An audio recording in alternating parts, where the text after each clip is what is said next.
Bonjour à tous et bienvenue pour cet épisode numéro 143 du Basket Lab, le laboratoire du jeu. Alors, aujourd'hui, on va parler des Detroit Pistons.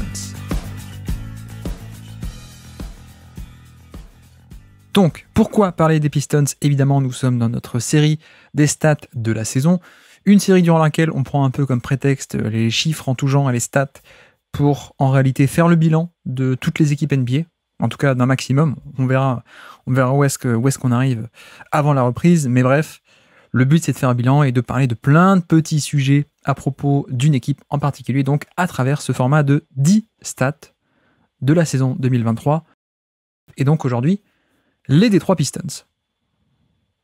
Et oui, parce qu'on ne fait pas que les équipes performantes, on essaye de faire tout le monde, y compris donc des équipes moins bonnes évidemment. Et vous allez voir que même sur des équipes moins performantes, il y aura peut-être moins de stats collectives qui sont bien entendu moins intéressantes sur des équipes qui font du tanking. Mais il y a tout de même pas mal de stats individuelles qui nous permettent d'aborder plein de cas intéressants. Et donc, pour faire ça, pour m'aider à aborder tous ces cas-là, aujourd'hui nous recevons Winston des chroniques de Motor City, que vous connaissez bien entendu sur le Basket Lab et que vous connaissez encore plus de son podcast des chroniques de Motor City, le podcast sur l'histoire des Detroit Pistons. Donc aujourd'hui, dans notre laboratoire de recherche sur le jeu, les stats de la saison 2023 spéciale Detroit Pistons. Bienvenue dans le Basket Lab.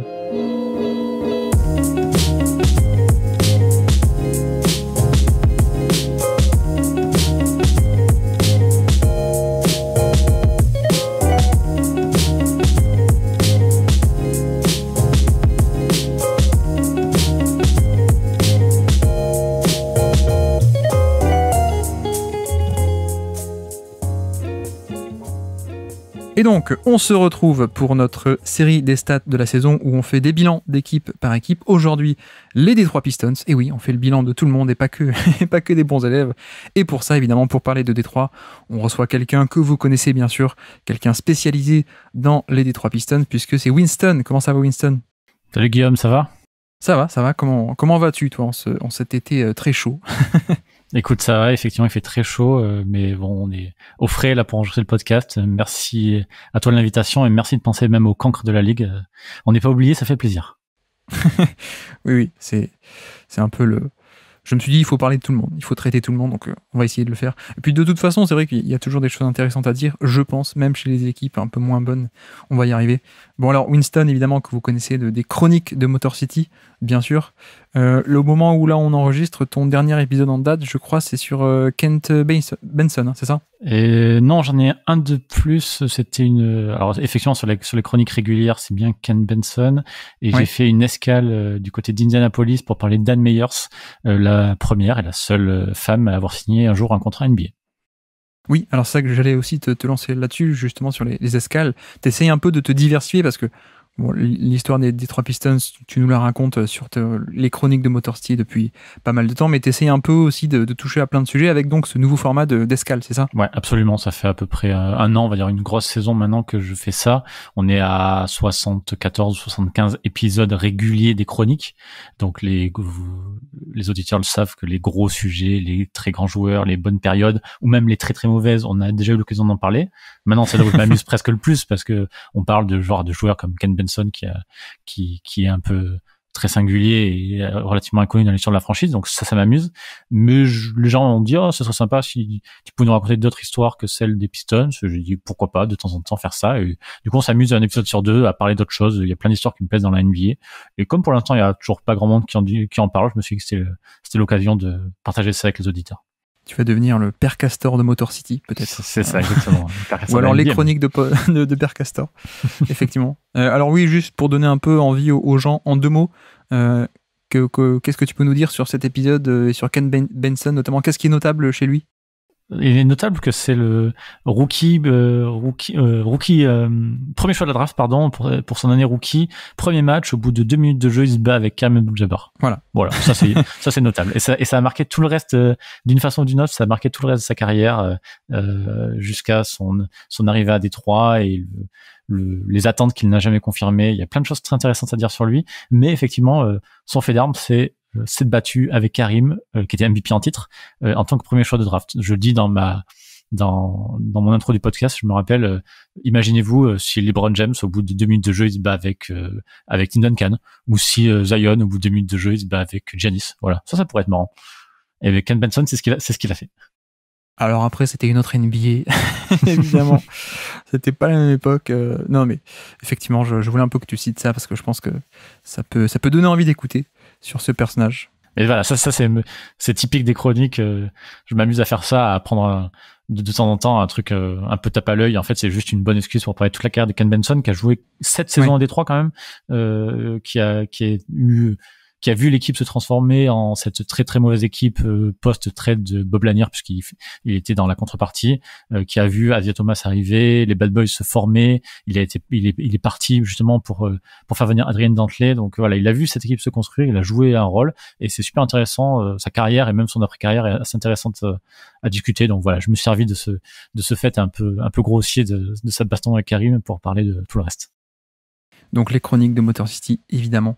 Et tu as remarqué que je n'enchaîne pas sur Adrien Dantley parce qu'il y aurait tellement à dire, je pense, sur ce joueur extrêmement intéressant. Ton ami Adrien Dantley. Oui, il faudrait qu'on l'étudie un jour de plus près. Mais bref. Allez, on fait un basket lab sur Adrien Dantley la prochaine fois. On va essayer. Ok. Bon, voilà un peu pour le moment promo, évidemment. Et donc je te remercie d'avoir accepté cette invitation pour donc notre format des stats de la saison où on se sert un peu des stats comme un peu un prétexte, bien sûr, pour faire le bilan de pas mal d'équipes, même de toutes les équipes. Hein. La preuve aujourd'hui, Détroit. Et donc, avec ce format de 10 stats pour une équipe, soit on fait remonter à la surface des stats intéressantes, collectives, individuelles, soit on s'en sert justement pour aborder plein de petits sujets à travers ce prétexte des chiffres. Vous connaissez le format, évidemment, si vous êtes auditeur du Basket Lab. Et si vous découvrez, bienvenue. On espère que vous allez rester. Et donc, comme on dit, c'est vrai que Détroit est une équipe très très mauvaise, a été très mauvaise en 2023, la saison dont on va faire le bilan aujourd'hui. Mais il y a quand même 2-3 trucs intéressants à dire. Ouais, je pense que même en tant que très mauvaise équipe qui n'a pas joué grand-chose, donc qui visait principalement la draft, évidemment, qui ne s'est pas développé autant qu'on l'espérait, la preuve, le coach est parti à la fin de l'année. Je pense qu'il y a quand même malgré tout 2-3 choses à dire, très souvent très négatives, mais pourquoi pas aussi 2-3 espoirs positifs. Effectivement, eh bien allons-y tout de suite, si tu veux bien, si tu es prêt. Quelle est donc ta première stat du jour à nous présenter pour les Pistons 2023 ? Eh bien, si c'est moi qui commence, je propose de parler de 45,4%, qui est le pourcentage au tir des Pistons, et qui est tout simplement le pire chiffre de toute la NBA. Ah oui, c'est pas très bien. Non, c'est pas très très bien. Surtout qu'on aura d'autres stats après qui viendront compléter tout ça dans le pire de l'autre côté du terrain. Mais n'en disons pas trop tout de suite. Non, ce chiffre, il m'intéresse parce que au-delà du fait qu'il soit très faible, avoir les Pistons qui sont la pire attaque de la NBA, est-ce que c'est vraiment surprenant avec toute cette jeunesse, tous ces projets à développer? Et le fait que malheureusement le seul ou l'un des seuls joueurs de vrai talent dans cette équipe, ça soit Cade Cunningham qui se soit blessé au bout de 12 matchs et qui a mis fin à sa saison. Est-ce qu'on pouvait avoir beaucoup plus d'espoir que ça? Est-ce que toi, tu peux nous dire aussi peut-être les autres cancres de la ligue que tu as déjà traités? Est-ce qu'ils sont si loin de ça que Détroit? Je pense à des équipes comme Houston qui manquent peut-être de cohésion mais peut-être pas de talent contrairement à Détroit, je ne sais pas. Oui, non mais clairement on peut pinailler un peu sur les chiffres. Alors là t'as parlé c'est le field goal, hein, c'est ça? C'est ouais, exactement, ouais. Field goal percentage, donc les tirs marqués divisés par les tirs tentés, le pourcentage de réussite. Mais même au niveau de l'offensive rating. Oui, ils sont 28e à l'offensive rating, donc je trouve ça plus percutant de dire qu'ils étaient vraiment la pire équipe au shoot. Oui, mais ce que j'allais dire, c'est qu'effectivement, on va pas pinailler sur un dixième parce qu'on a tout un groupe de cancres, on va dire, tout en bas du classement. Peut-être les Houston, San Antonio, Détroit, Charlotte. c'est un peu ce groupe-là qui se détachait. Alors Orlando est pas loin, mais Orlando avait quand même un peu plus de prétention et d'ambition cette année. Et d'ailleurs, ont été un peu plus performants parce que bonne défense. C'était pas le cas des 4 cancres de cette année. Bon, d'une part, il faut dire que c'est pas du tout catastrophique. On est sur une reconstruction qui a été amorcée. On est sur un projet. Voilà, on peut pas être surpris du tout. Le projet, c'est de tester des joueurs. C'est un peu ça. C'est un peu ça que veut dire le tanking. Hein. Faut pas confondre. Faut pas se dire que le tanking, c'est faire exprès de manquer des tirs. Le tanking, c'est pas le coach qui va faire exprès d'appeler les mauvais systèmes au mauvais moment. Non, c'est pas ça du tout. On essaie un peu de tester des choses et on essaie de se débarrasser de ces joueurs de talent pour faire venir des joueurs moins bons ou plus jeunes ou voilà, essayer d'exploiter ce genre de filon peut-être. En sachant que derrière, il y avait un peu, et on est un peu obligé de retomber là-dessus, il y avait un peu cette idée aussi, peut-être, et même sans doute, de tanker cette année parce que il y avait Victor Wembanyama, mine de rien. Tout à fait. Tout à fait. Les Pistons n'ont, dès le début de la saison, pas vraiment montré grand-chose, et malheureusement, je le répète, le fait que Cade Cunningham n'ait joué que 12 matchs, en fait, ça a énormément changé les plans. Au mieux, on espérait que Cade soit un peu la lueur de l'équipe et montre de belles choses. Le fait qu'il soit blessé, au-delà de priver du coup tous ses partenaires du dépositaire du jeu, clairement, ça a tout de suite rabaissé les ambitions de la franchise. Ils se sont dit Cade est blessé, il va se faire opérer, donc il va être indisponible toute la saison pour être définitivement, on l'espère, être en forme en 2023-2024. Et tout d'un coup, ça devenait évident que les Pistons visaient la draft. Et malheureusement, ce manque d'ambition couplé au manque de gestion de jeu, moi, quand je regardais les Pistons jouer, en fait, j'ai l'impression de voir une sorte de poulet sans tête, en fait, où tout le monde faisait à peu près n'importe quoi. L'attaque des Pistons, c'était catastrophique, à part Bogdanovic qui rentrait à peu près tout ce qu'il tentait, mais le reste des joueurs, ça n'avait vraiment aucun sens. Et du coup, c'était on tente de voir ce que Killian Hayes est capable de faire, on tente de voir ce que Jaden Ivey est capable de faire. C'était vraiment pas cohérent de bout en bout. Ouais. Sachant que c'est pas forcément en plus la première année, vous faites un peu de tanking, puisque donc l'an dernier, déjà vous aviez obtenu un très haut choix de draft qui était Jaden Ivey. Tout à fait. Je pense qu'on va en reparler évidemment. L'année d'encore avant, c'était Cade Cunningham, si je dis pas de bêtises, 2021, premier choix. Tout à fait. Mais c'est vrai que, voilà, en plus, en fait, je pense que si Cade Cunningham avait joué cette saison, peut-être il y aurait pu avoir des possibilités de voir si on pouvait être un peu compétitif. Là, c'était plus le cas, quoi. Clairement, quand tu perds ton meilleur joueur et que voilà, il reste plus rien. Donc on a un peu ce côté-là de, à la fois, nous on n'a pas les moyens d'être compétitifs, donc autant être mauvais, parce que deuxièmement, il y a aussi un sacré prospect potentiellement à aller chercher. J'imagine aussi que tu as dû être du coup un peu déçu de pas mettre la main sur Wembanyama, parce qu'au-delà même des questions de talent pur, le fit dans ce noyau dur de jeunes, le fit aurait été parfait en fait. Oui, je pense qu'en fait, déjà Victor aurait été le fit parfait de toutes les équipes, mais oui. Quand t'es aussi faible que Détroit, en termes de talent, j'entends, c'est pour ça que je disais ça tout à l'heure en introduction, en termes de talent, n'importe quel joueur talentueux, peu importe le poste, il aurait fait plaisir. Alors là, effectivement, en plus l'intérieur, ça aurait été génial pour jouer avec Cade, mais en fait, n'importe quel talent ferait du bien, et c'est ce qui m'inquiète un peu à terme, et c'est ce que j'ai vu toute cette saison des Pistons. C'est pour ça que je veux commencer sur leurs chiffres en attaque. Je pense que l'équipe manque vraiment cruellement de talent, hormis Cade Cunningham, en fait. Là, on a vu, alors, j'écarte les rookies Jalen Duren et Jaden Ivey qui étaient du coup par définition rookies et qui avaient un peu tout à apprendre, et on a vu de belles choses chez l'un et chez l'autre.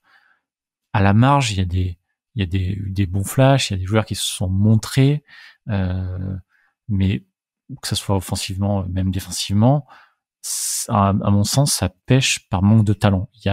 Il manque des joueurs de talent, des franchise players qui normalement est censé être Cade Cunningham, qui pourraient driver cette équipe, offrir des tirs faciles.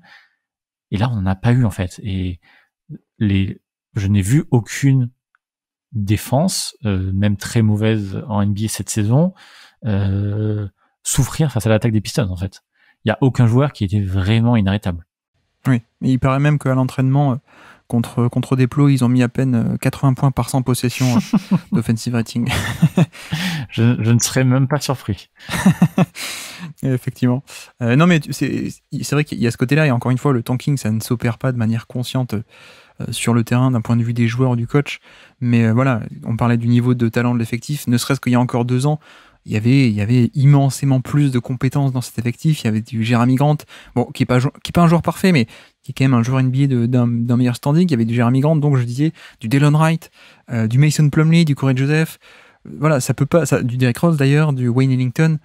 Ça peut paraître pas des noms hyper impressionnants, mais c'est quand même des joueurs plus compétents que effectivement l'effectif qu'on a eu cette année, qui était très très jeune et pas du tout expérimenté, et voilà, en termes de, ils ont du potentiel évidemment, mais en termes de niveau à l'instant T, c'était très faible en plus. Donc quand tu enlèves Cade Cunningham qui est le meilleur joueur, c'est vrai que ça peut poser problème. Du coup, pour compléter aussi sur cette dans cette veine-là, tu as parlé du field goal percentage. Je peux rajouter que en particulier sur demi-terrain, ils étaient 28e meilleure attaque, enfin 28e meilleur. donc voilà. Et sur transition aussi, ils étaient 27e.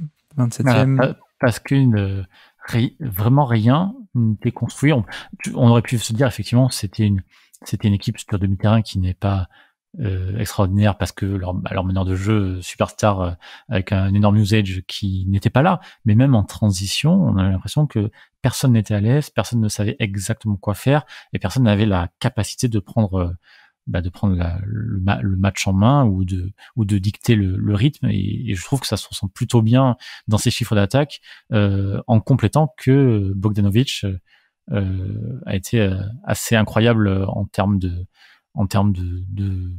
rôle et de prise en main du jeu.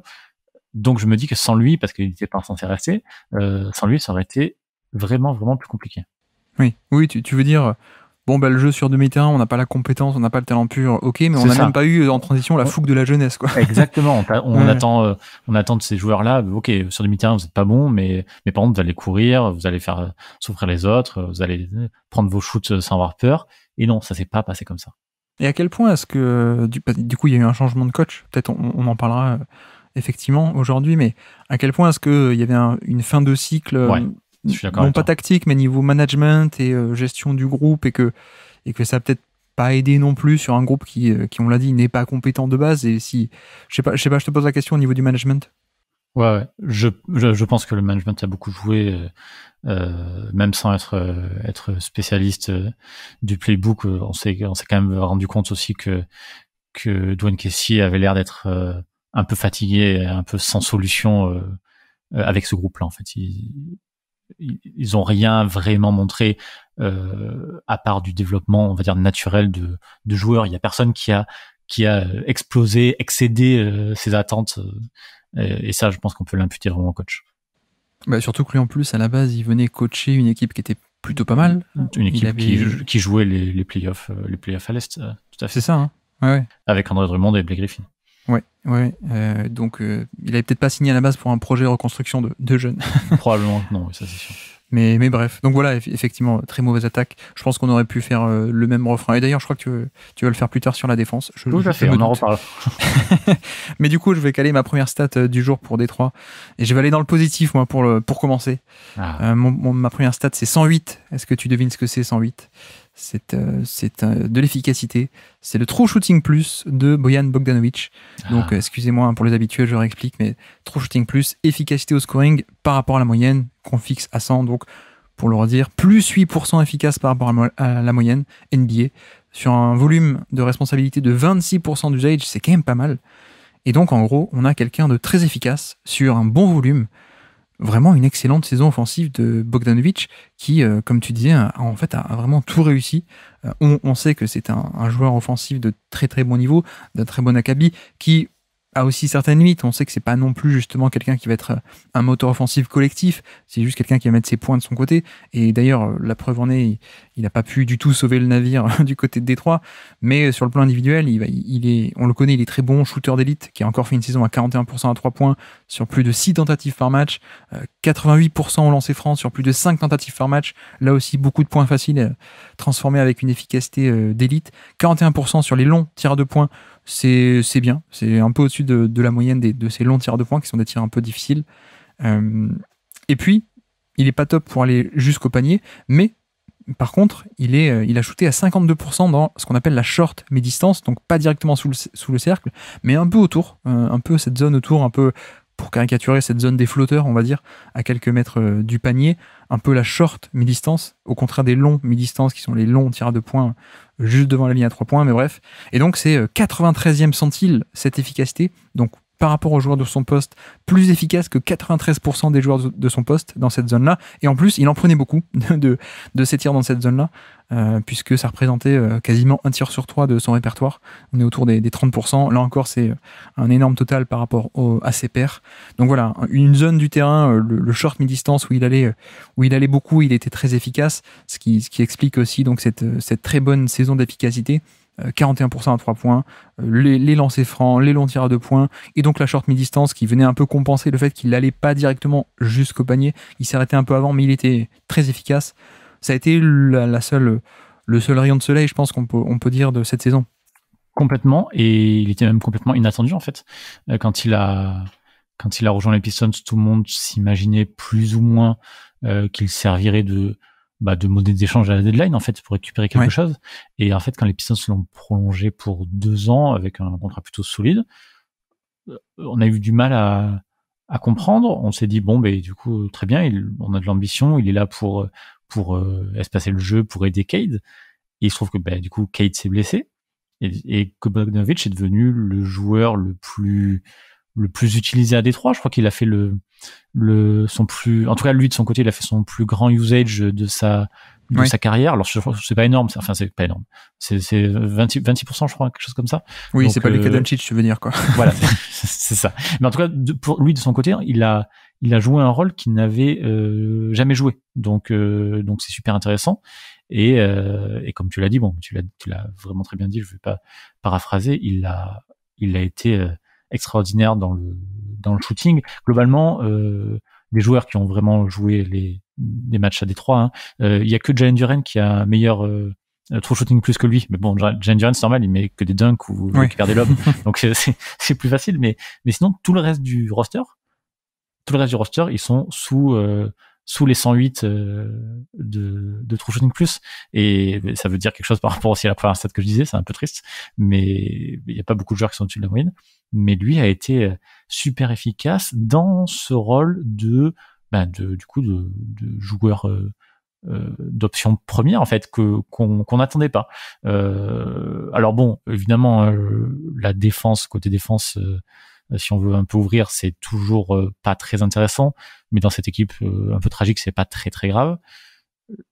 Évidemment, maintenant qu'il est là encore un an de plus, enfin qu'il a prolongé pour 2 ans, on se dit que l'année prochaine, s'il garde ce rôle-là en laissant un peu plus la balle à Cade et qui rentre encore tous ses shoots, tout d'un coup, ça devient très intéressant. Oui, effectivement, et pour dire d'ailleurs à quel point est-ce qu'il a été efficace, tu disais il y a que Jalen Duren, mais Jalen Duren c'est pas le même profil, c'est pas le même répertoire de tir. Mais du coup, ce qu'on peut faire, c'est comparer avec des joueurs qui ont minimum autant de volume de responsabilité que lui. En général, on arrive, du coup, on le compare avec des joueurs similaires. Donc plus de 24% d'usage sur cette saison de NBA 2023, puisque lui était à ce niveau-là. Donc sur les joueurs cette année qui ont plus de 24% d'usage, il était le 8e meilleur joueur le plus efficace de NBA. Voilà, pour arriver à situer 8e plus efficace sur un tel volume. Alors l'usage, c'est, je prends celui de Cleaning the Glass, cette fois. C'est pour ça qu'il y a peut-être des petites différences Cleaning the Glass ou Basketball Référence, mais on s'en fiche.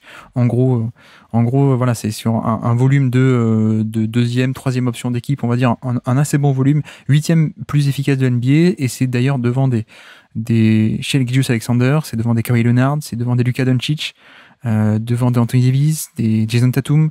Enfin voilà, on a vraiment atteint un niveau d'efficacité qui est très très bon, et donc c'est vrai que Du coup, je me pose un peu la question parce que d'un côté, oui, la compétence, ça fait toujours du bien quand on développe des jeunes joueurs, et ça, peut-être on a un peu tendance à l'oublier. C'était un peu l'erreur qu'a avoué Sam Hinkie quand il a, dans son process à Philadelphie, c'est le côté, c'est vrai que peut-être qu'on n'a pas mis assez de vétérans qui apportaient un peu de compétences, qui aidaient à développer les jeunes, et du coup, il y avait beaucoup de jeunes entre eux qui étaient en plus des jeunes pas très bons, et ça n'aide pas, quoi. Donc il y a ce côté-là où il peut aider au développement de Kate Cunningham, de Jalen Duren, de Jaden Ivey, etc. Mais de l'autre côté, je me dis aussi que justement, s'il y a eu prolongation de contrat, c'est que peut-être qu'on va avoir un échange très bientôt. Alors, je ne parle pas de cet été, mais disons que si Détroit a une très belle offre sur la table en février prochain, ça me choquerait pas plus que ça qu'il le laisse partir, non ?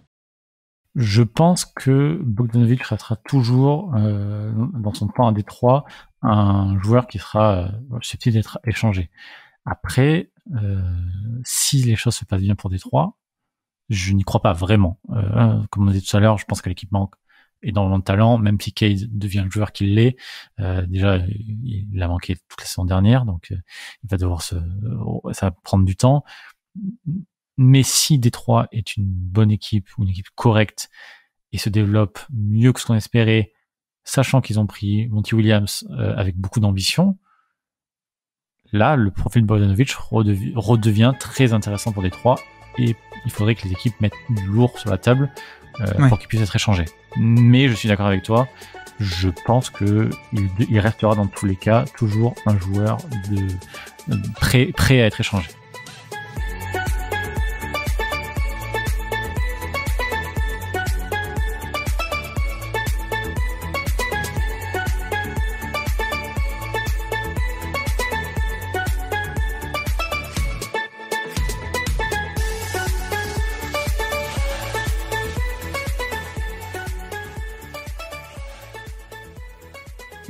Du coup, avançons. Quelle est ta deuxième stat du jour à nous présenter pour les Pistons 2023 ? Eh bien, je vais te suivre et rester dans le positif, du petit positif, mais quand même. C'est 34%. C'est pas énorme, mais c'est le pourcentage à 3 points de Jaden Ivey. Alors, pourquoi je parle de cette stat-là ? C'est parce que Jaden Ivey, quand il est drafté, on se demande si le shoot à 3 points va rester. À la fac à Purdue, il est passé de 26% lors de sa première année à 36% lors de sa deuxième année.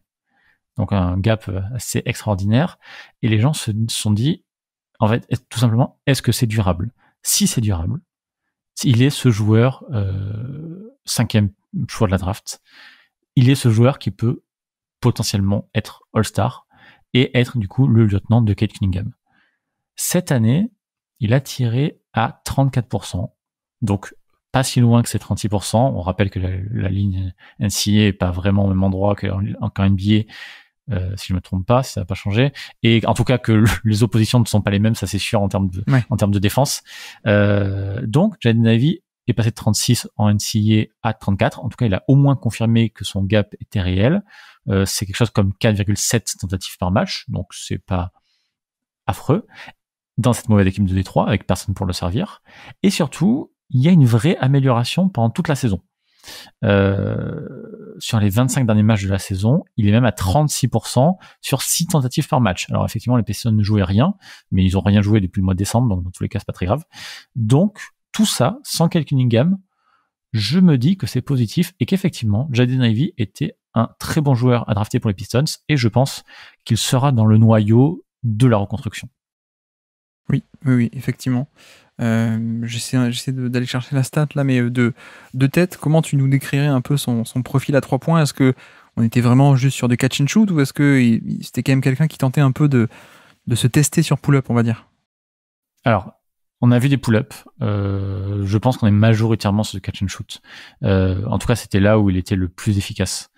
On a vu beaucoup de shoots très brouillons de Jaden Ivey, beaucoup de 2 points longs aussi, qui n'étaient pas très agréables à voir. Il y a encore beaucoup de travail, mais il a montré quand même malgré tout en catch and shoot qui restait assez intéressant. J'espère que que les stats que tu retrouveras ne contrediront pas. Parce que là, je te dis ça que effectivement, j'ai parlé le profil des tirs.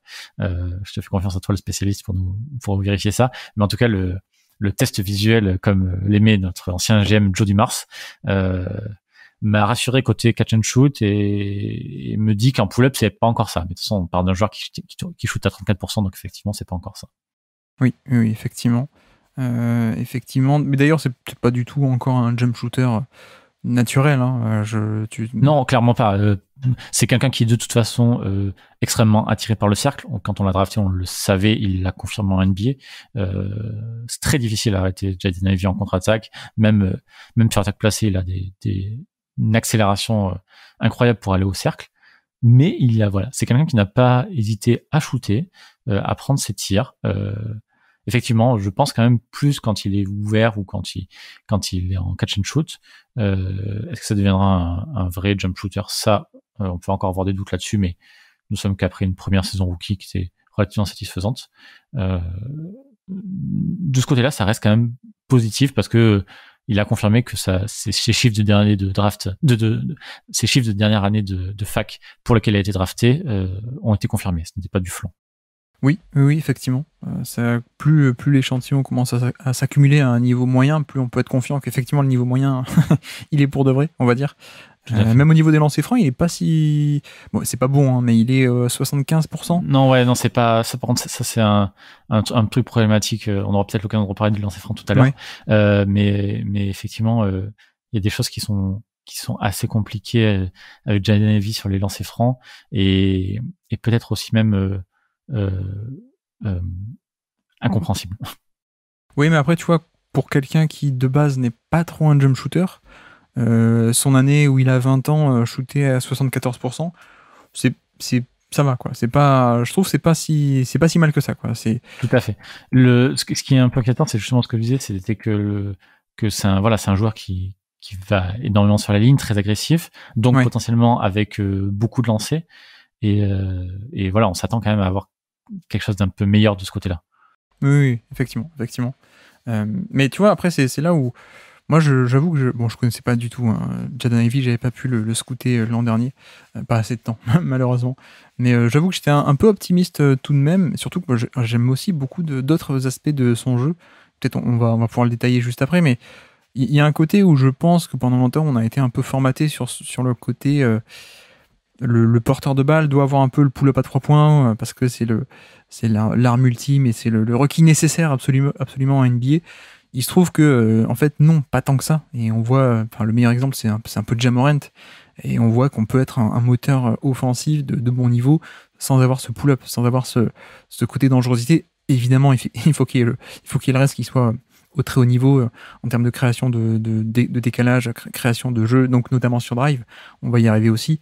Mais du coup, voilà, moi, ça m'inquiète pas plus que ça. Je pense qu'on peut avoir un joueur qui se développe sur un niveau, un très bon niveau, voire même un niveau All-Star, sans forcément être un as du pull-up à 3 points ou même du pull-up en général, quoi. Si le reste de son jeu se développe très bien, ça me paraît pas un requis absolument nécessaire, ce fameux pull-up, pour qu'il atteigne finalement des hauteurs assez intéressantes. Et je dis ça parce que a priori, quelqu'un qui de base n'a pas ce capital de jump shooter, cette historique de jump shooter ou tout ce qui est mémoire gestuelle ou toucher de balle ou ce genre de choses, c'est vrai qu'a priori il y aura un plafond un peu plus bas que quelqu'un qui de base est un bon jump shooter.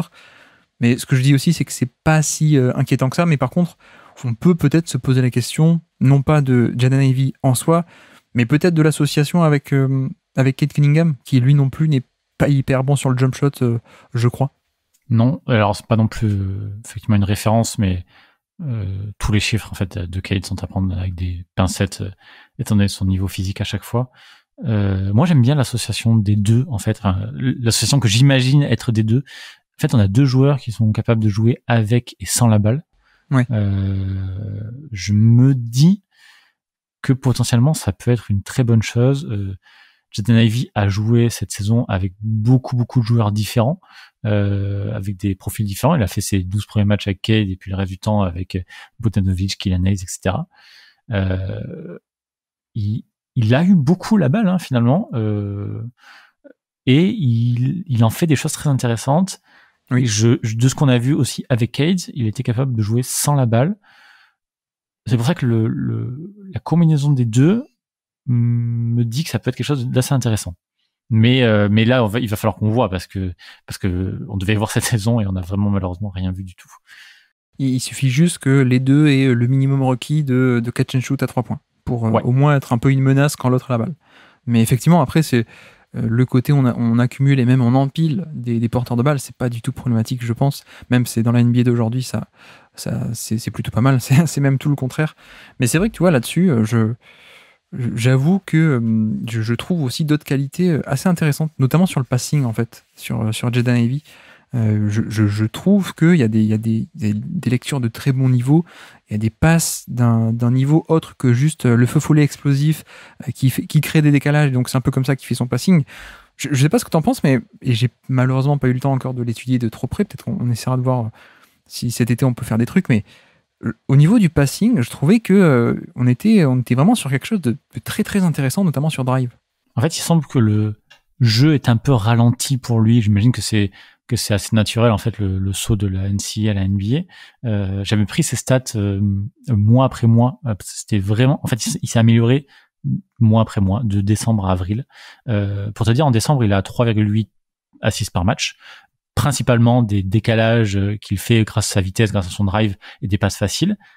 En avril, il tourne à 7 assists de moyenne et avec des passes. Alors attention, comme tu disais tout à l'heure, c'est pas Luka Doncic, c'est pas non plus des passes où il fait traverser tout le terrain, où il renverse le jeu, etc.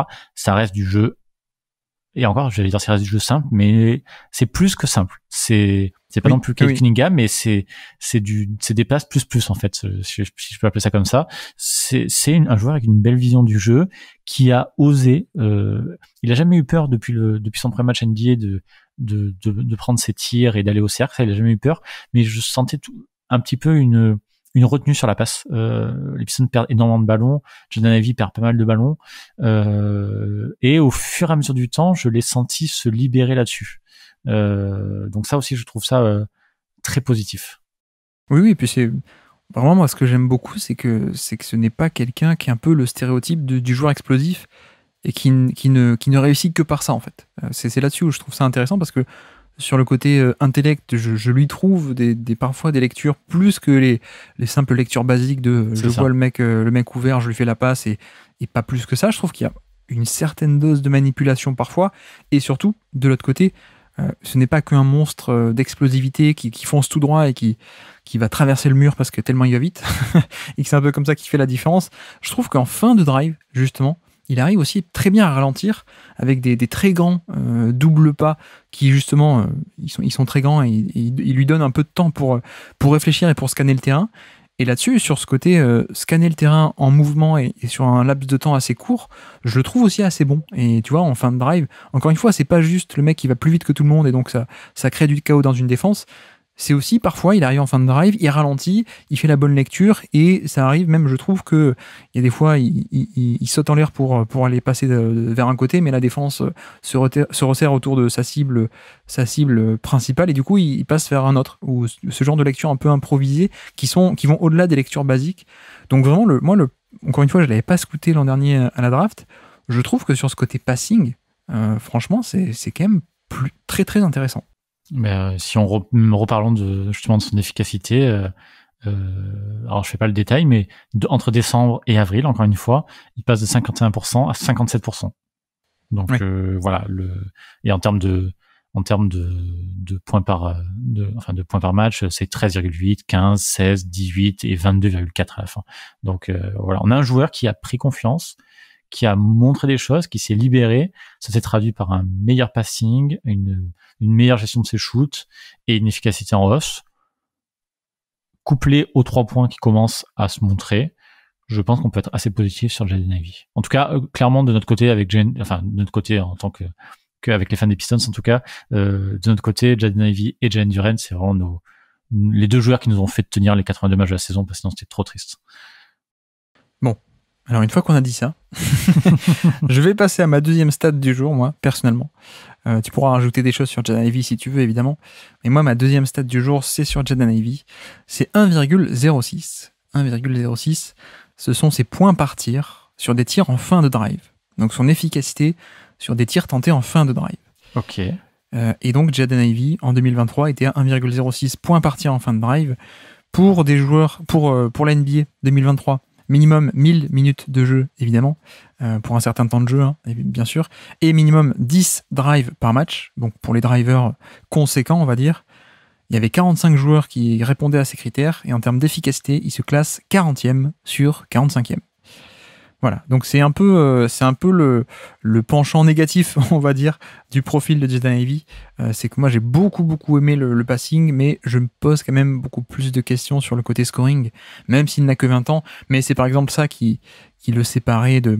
Si on compare le prospect Jaden Ivey au prospect Ja Morant, par exemple, qui est un peu dans ce style-là totalement, pour moi c'est un peu ça qui les sépare. Hein. Ja Morant était une classe au-dessus au niveau des compétences de scoring et de toucher de balle, etc. On va y arriver, mais donc voilà, cette année il a été très peu efficace sur du drive, 40e sur 45 joueurs avec beaucoup de drive par match, minimum 10. Et donc les seuls pires, c'était Dejounte Murray, on n'est pas surpris, Kevin Porter Jr., on n'est pas surpris non plus, Josh Giddey de OKC, Terry Rozier, on n'est pas surpris non plus, et Tre Jones, le frère de Tyus, le petit meneur de San Antonio, évidemment. D'ailleurs, un petit parenthèse sur Tre Jones, qui a été le meneur de Zion Williamson en plein milieu de la hype Williamson à Duke, qui va être le meneur de Wembanyama. C'est plutôt quand même pas mal comme carrière pour Tre Jones. Mais bref, pardon, fin de la parenthèse. Donc oui, voilà, je voulais aussi parler de ça parce que, d'ailleurs, je te pose la question, est-ce que tu avais un peu ce ressenti au niveau de son efficacité sur drive, ou bien finalement pas tant que ça? Alors, je tempère pas tant que ça au vu de la progression.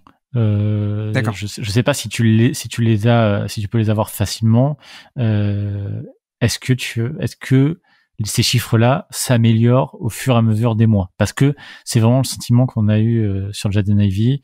Effectivement, au début, on a vu un gars capable d'aller au cercle un petit peu à volonté, mais de pas réussir à en faire grand-chose. Je couple ça au turnover qui était vraiment dur à supporter, les pertes de balles qui vont s'accumuler pour tout et pour rien, souvent sur drive aussi, mais comme pour le shoot à 3 points, comme pour le passing, on a eu cette sensation, les chiffres d'efficacité le prouvent, 51% à 57%, mais on a eu aussi cette sensation visuelle que ça allait mieux pour Jaden Ivey.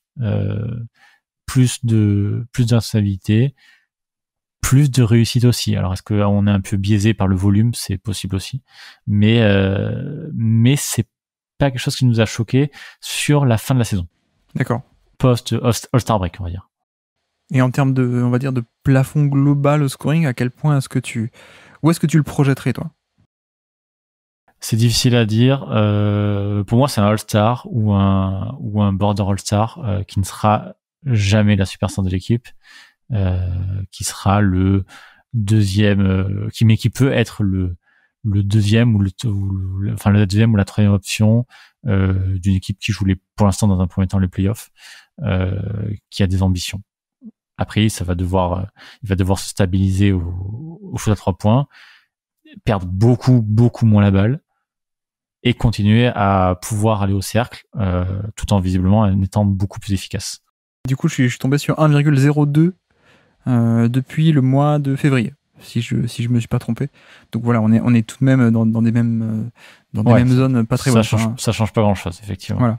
Mais alors justement, c'est là-dessus où je pense que l'impression va jouer, c'est que du coup, je me pose un peu des questions sur ce côté scoring de Jaden Ivey. Et encore une fois, je pense que s'il était pas vu comme un aussi bon prospect que Ja Morant, qui était un peu dans ce mood-là, c'est parce qu'il y a des différences, de profil. Alors, je pense le toucher de balle, je pense peut-être des qualités athlétiques beaucoup plus fluides. Ou voilà, Ja Morant, c'est un extraterrestre. Hein. C'est juste que Jaden Ivey, il est juste très bon en comparaison.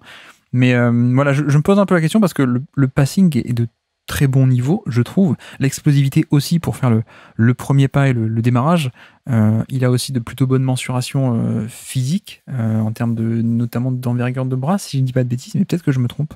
D'ailleurs, ça mériterait d'être vérifié. Mais je trouve aussi que, tu vois, si tu regardes pas mal de vidéos de ces finitions au panier. C'est vrai qu'il y a quand même pas mal de manqués. Il y a pas mal je trouve que la technique de finition n'est peut-être pas encore très bonne.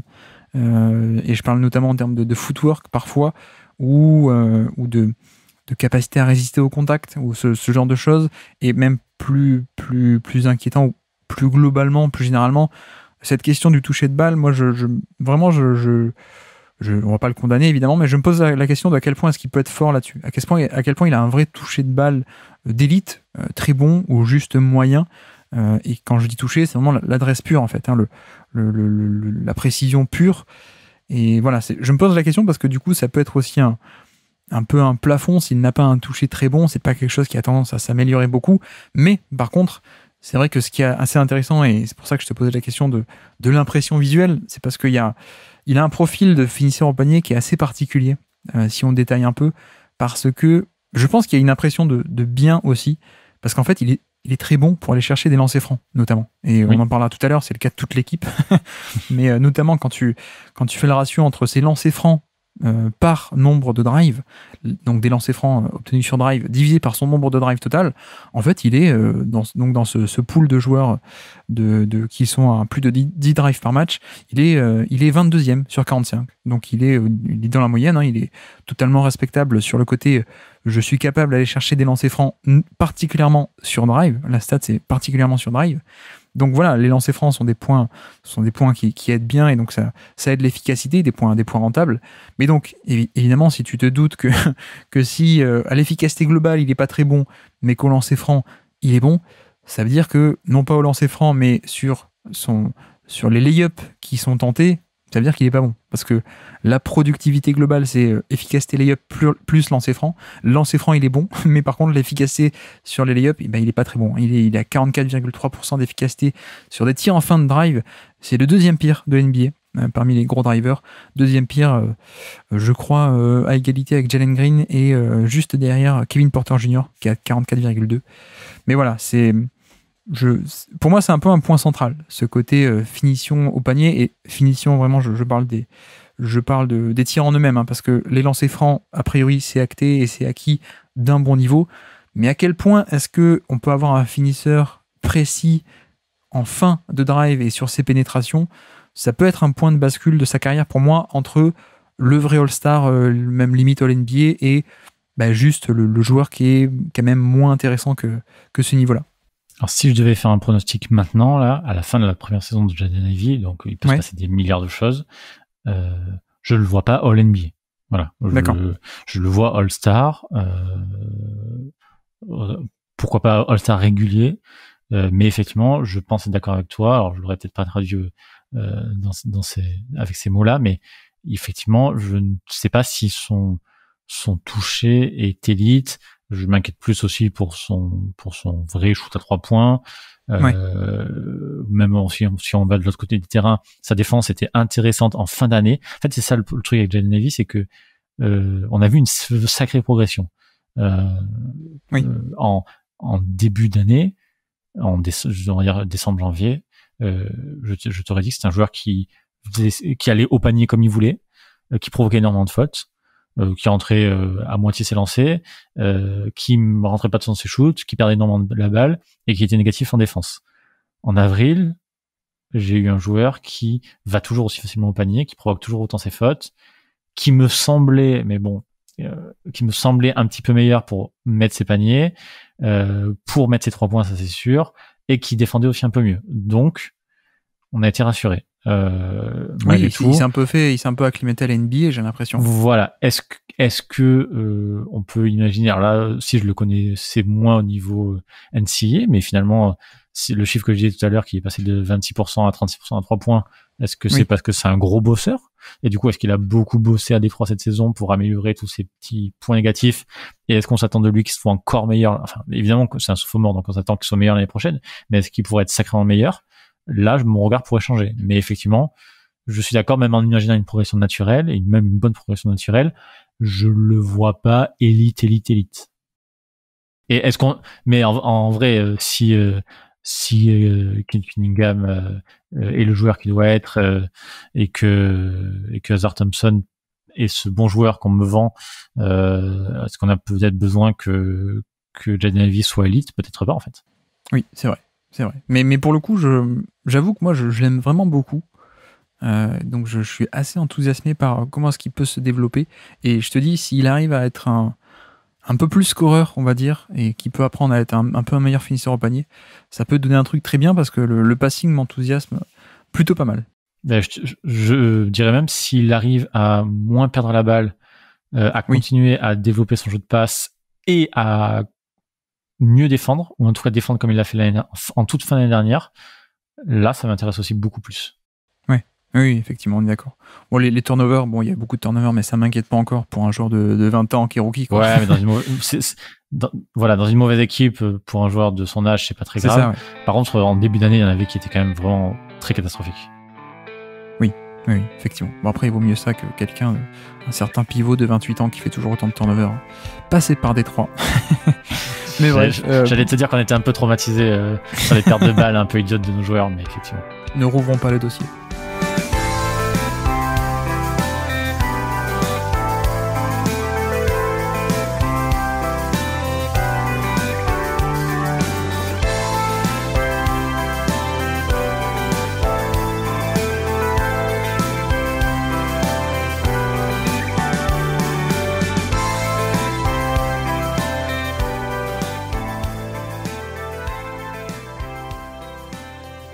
Donc avançons, quelle est ta troisième stat du jour à nous présenter? Alors, ma troisième stat, on revient dans un truc très très négatif, c'est 118,9. Oui. C'est le defensive rating des Pistons, c'est le 28e de NBA, mais c'est surtout le pire de toute l'histoire de la franchise. Donc je pense que ça devait marquer le coup. Oui, c'est pas mal. C'est 5,1 points de plus que l'an passé. Je trouve ça vraiment catastrophique, et je pense que je mets tout ça sur le dos de Dwane Casey pour le coup. Oui, tant qu'à faire, il est parti, on peut lui mettre sur le dos. Il est parti, ouais, exactement. Il ne savait pas, il n'a pas su développer les joueurs, mais il n'a pas su créer une défense. Et si on regarde, en termes de fautes provoquées, les Pistons sont 29e de la NBA. Les rebonds défensifs, ils sont 25e de la NBA, et les points dans la peinture de l'adversaire, ils sont 28e de NBA. Donc la raquette quand quelqu'un attaquait la raquette de Détroit, attaquait le panier à Détroit, soit il y avait panier, soit il y avait un rebond offensif, soit il y avait une faute. Voilà. Ouais. Toutes les possessions étaient dangereuses, et on a vu des cartons offensifs adverses. C'était vraiment un massacre. 26e meilleur, enfin pire, non, 26e meilleure défense de NBA sur demi-terrain. Effectivement, c'est pas très bien non plus, et pas très bon sur transition non plus. Transition offensive, c'est un peu étonnant pour une équipe jeune qu'elle ne court pas. Autant, la défense, effectivement, ça peut être un peu plus logique qu'une jeune équipe ne fasse peut-être pas les efforts. T'as parlé aussi de la défense du panier, effectivement. Par contre, tu disais l'attaque, en fait, si tu parlais du defensive rating en termes de chiffres bruts, c'est ça, qui encaisse plus de 5 points de plus que l'an dernier, ouais. C'est ça? Ouais, c'est ça, ouais. Ouais. Alors, du coup, pour te rassurer un peu tout de même, c'est global dans la NBA. C'est global dans la NBA. On a eu une énorme hausse d'efficacité cette année. Ça fait pas mal de temps que la moyenne NBA continue d'augmenter. Ouais, bien sûr. Mais là, on a encore augmenté. Et donc, surtout, comment faire pour calculer tout ça? Quelle est finalement la valeur de cette défense l'an dernier par rapport à la moyenne? Donc là, vous pouvez aller sur Basketball Reference, et si vous cliquez sur la page Franchise Index, vous aurez ces stats là. Et donc il y a ce qu'on appelle le Relative Offensive Rating et Relative Defensive Rating, et là-dessus vous pouvez voir donc par rapport à la moyenne, et donc là effectivement oui, la moyenne NBA a explosé, mais Détroit a quand même fait pire. Ouais, on est Détroit a d'accord. quand même fait pire, parce que l'an dernier, donc ils étaient 2 points en dessous de la moyenne. Enfin, le real relative defensive rating était 1,8 dans le négatif, enfin moins bon. Et là, c'est passé à 4,1. Ouais, c'est ça. Donc voilà, du coup, avec la défense, excusez-moi à chaque fois. Dans la défense, ce qui est bien, c'est de prendre moins de points, donc c'est pour ça que le plus c'est moins, mais bref.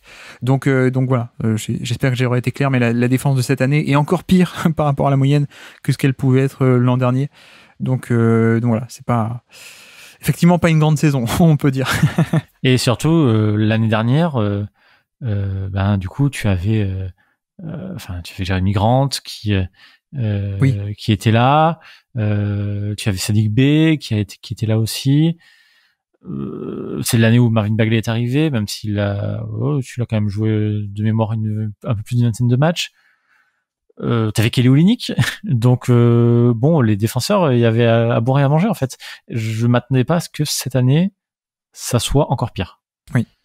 Et ça l'est. Donc du coup, j'aurais du mal à expliquer. Alors si on peut l'expliquer, c'est parce que, selon moi, c'est parce que notre ami Dwayne Casey a un peu lâché les rênes, et du coup je fonde tous mes espoirs dans le recrutement du nouveau coach Monty Williams dans ce côté défensif. C'est ce qui va m'intéresser à Détroit en premier, en fait. Oui. Alors si l'autopsie t'intéresse, le patient est mort, mais on peut quand même essayer de voir pourquoi est-ce que c'était pire. Là, effectivement, tu as parlé de la défense du panier, ils étaient pas mal l'an dernier. C'était 12e en termes d'efficacité autorisée au panier, ils sont tombés 22e. Mais surtout, il y a un autre aspect qui est un peu problématique, c'est que ça a chuté au niveau des rebonds offensifs concédés. Finalement, en termes de fréquence et d'efficacité de rebonds offensifs et de la catégorie des putbacks des rebonds offensifs, la défense est encore pire, ce qui fait que, tu vois, sur demi-terrain, vous êtes passé de 25e à 26e, donc par rapport à la moyenne, bon, ça change pas grand-chose, mais par contre, effectivement, c'est plus du tout la même histoire au niveau des putbacks, des rebonds offensifs, donc voilà, je ne sais pas quel changement de personnel peut correspondre un peu à ça. Et pourtant, Jalen Duren, même s'il n'a pas eu un énorme rôle, a montré défensivement qu'il y avait beaucoup d'espoir. Oui. Mais tu parlais de Monty Williams, c'est vrai que tu disais ça aussi dans le sens où c'est quand même un coach qui est connu pour faire aussi de bonnes défenses, de bonnes attaques, mais aussi de bonnes défenses, et notamment l'exemple de Phoenix. C'est ce qu'il a fait aux Suns, en fait. Exactement. J'ai regardé un petit peu des interviews des joueurs des Suns qui parlaient de leur défense et etc. Et ils disaient qu'en fait, Monty Williams, à son arrivée à Phoenix, il a repris les choses depuis la base. Première année, c'était faire des choses simples, pas faire de fautes. Du coup, Pistons 29e aux fautes en NBA. Du coup, protéger à fond la peinture, prendre les rebonds, se battre au rebond. Donc, tu l'as dit, les Pistons sont catastrophiques au rebond. À partir de là, les choses très très simples, un petit peu resserrer son groupe. Il a identifié quel joueur était important. En l'occurrence, c'était facile, DeAndre Ayton, Michael Bridges. Et du coup, on construisait autour de ça. Et en fait, je pense que c'est ce qui doit faire à Détroit, probablement se baser sur Jalen Duren, voir aussi justement si Jaden Ivey est capable d'être meilleur défensivement. Qu'est-ce que Cade Cunningham peut faire aussi? Il y a Isaiah Livers qui a fait une très bonne deuxième partie de saison. C'est vraiment ce qu'il doit faire, même si je pense que malgré tout, en termes défensifs, ça reste compliqué, et j'espère que le recrutement va peut-être aider de ce côté-là. Isaiah Livers a montré des choses intéressantes en défense. Tu as foi en Isaiah Livers ou pas? Oui, absolument, tout à fait. D'accord. Okay. Ouais, je pense vraiment qu'il peut être un très très bon joueur pour Détroit. Il a montré des choses très intéressantes. Moi, j'y croyais pas du tout, pour être tout à fait franc.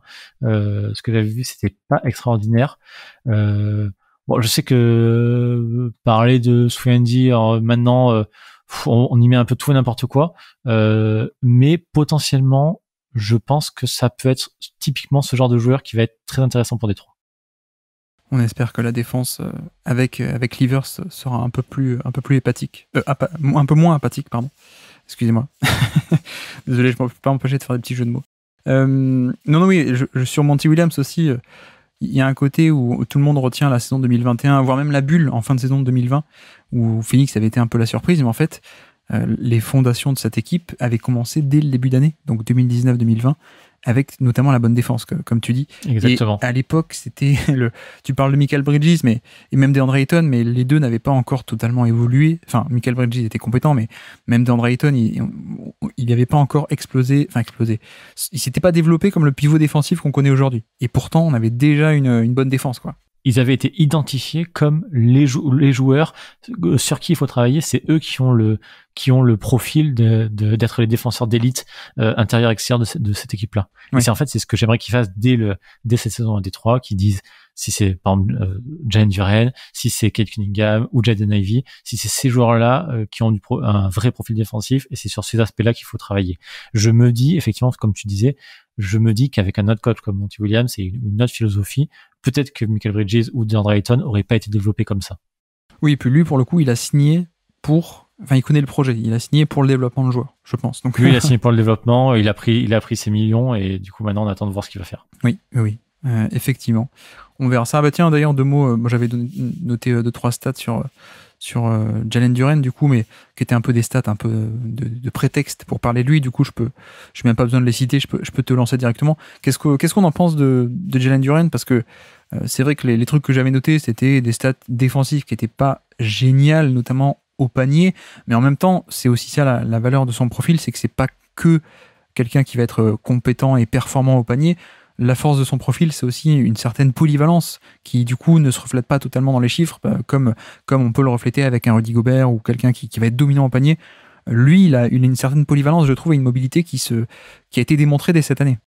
Alors déjà, on peut, j'imagine, un peu relativiser toutes les stats avec son âge. C'était le joueur le plus jeune de la draft, si je me trompe pas. Ouais. Il vient à peine d'avoir 19 ans. Comme Tatum. Il débarque complètement dans le paysage. Et en fait, effectivement, on a vu, nous, on attendait de voir des flashs, dans l'absolu. Et en fait, on en a vu beaucoup, beaucoup plus que ça. Défensivement, il y a de la protection d'arceau, une sorte de jeune Rudy Gobert, quoi, ou de jeune Giannis. Je sais pas si on peut exagérer à ce niveau-là, mais il y a besoin de beaucoup, beaucoup de travail, ça c'est clair. Mais on a vu des choses dans la polyvalence, dans le déplacement, dans l'explosivité et dans l'intelligence de jeu défensive. Moi, j'ai vraiment été conquis sur ce joueur-là. Oui, moi aussi. Effectivement, j'ai hâte de voir comment ça va se passer, parce que, encore une fois, comme tu l'as bien rappelé, il est très jeune, donc de toute façon, même si on avait des stats pertinentes à prendre, elles seraient de toute façon nuancées, mais ce qu'on peut voir en match, c'est vraiment des trucs assez intéressants donc à suivre. Et je pense que ça va au-delà de juste qui étaient les gens devant lui dans la rotation. Il n'a pas été juste impressionnant parce qu'il était comparé à Marvin Bagley, quoi. Je pense.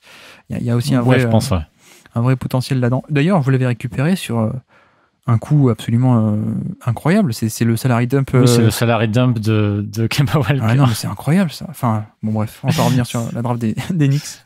Des Knicks, les pauvres. Non, mais vraiment, honnêtement, on s'attendait probablement à ce qu'il passe les 3/4 de son année en G-League, en fait. Oui. Et non, il a joué, il a été précieux. C'est le meilleur rebondeur, je crois. Si on veut parler de stats un peu brutes, c'est le meilleur rebondeur chez les rookies. Rebondeur défensif offensif d'ailleurs. C'est un bon contreur. On parlait tout à l'heure de son efficacité, c'est la meilleure de l'équipe, mais ça compte pas vraiment puisqu'il prend que des lobes. Mais des deux côtés du terrain et surtout défensivement, j'ai vu cette espèce d'intelligence. En fait, on a toujours l'impression que les jeunes joueurs, les jeunes pivots, et surtout lui qui est vraiment vraiment très jeune, se font un peu toujours avoir. Des fois se font vraiment prendre et puis ils comprennent pas trop ce qui est arrivé. Je n'ai pas vu ça chez Jalen Duren. Ouais. Ou très peu, du moins. Effectivement. Bah, du coup, ça me permet une transition parfaite. Puisque moi, ma troisième stat du jour, c'est 23. C'est les minutes par match de Marvin Bagley, du coup. Et je voulais un peu Je voulais un peu te poser la question, toi qui as suivi beaucoup plus que moi, hein, on va pas se mentir, la saison des Pistons, mais c'est vrai que moi de mon côté je trouve ça un peu décevant, c'est pour ça que je cite ce chiffre de minutage par match, parce que on sait qu'il avait été échangé à Détroit l'an dernier, et il avait finalement plutôt bien aidé à optimiser la fin de saison de Cade Cunningham, avec sa présence un peu aérienne et sa verticalité, et même l'an dernier, c'était qu'une fin de saison hein, dans une équipe qui était pas très bonne, mais on était sur de 27 minutes de jeu par match, avec un profil assez efficace, cette verticalité au panier. Et donc là, c'est vrai que revenir et n'être qu'avec ce rôle assez un peu plus mineur, et même au niveau des rotations, on sentait qu'il était beaucoup moins présent ou comment dire important. J'ai l'impression de l'extérieur. Même au niveau de sa réussite au panier, elle a baissé, mais je pense qu'on peut lier ça avec l'absence de Cade Cunningham, à mon avis, parce que du coup, il est passé de 78% au panier d'efficacité, qui est énorme, à 72%, qui est tout de suite moins bon. Il passe du 94e centile au 63e. Donc c'est un peu plus décevant, mais on peut, je pense, rattacher ça à l'absence de Cade Cunningham pour lui lancer des alley-oops. Et bon, au-delà de ce petit côté de cette saison, pour faire un peu le bilan complet de Bagley depuis sa draft, je voulais un peu te poser la question de comment est-ce qu'il se développe, parce que de loin, j'ai un peu l'impression que le 3 points et le jump shot en général, ça bloque. Le passing, ça bloque aussi. Il a un des pires ratios de passes par nombre de ballons touchés, pour le dire un peu globalement, grossièrement. Quatrième pire de NBA parmi les joueurs de son volume d'utilisation sur ce ratio de playmaking. Donc pas très bon au niveau du passing non plus. La défense non plus. Donc on est quand même sur une très très belle stagnation de Bagley, non ?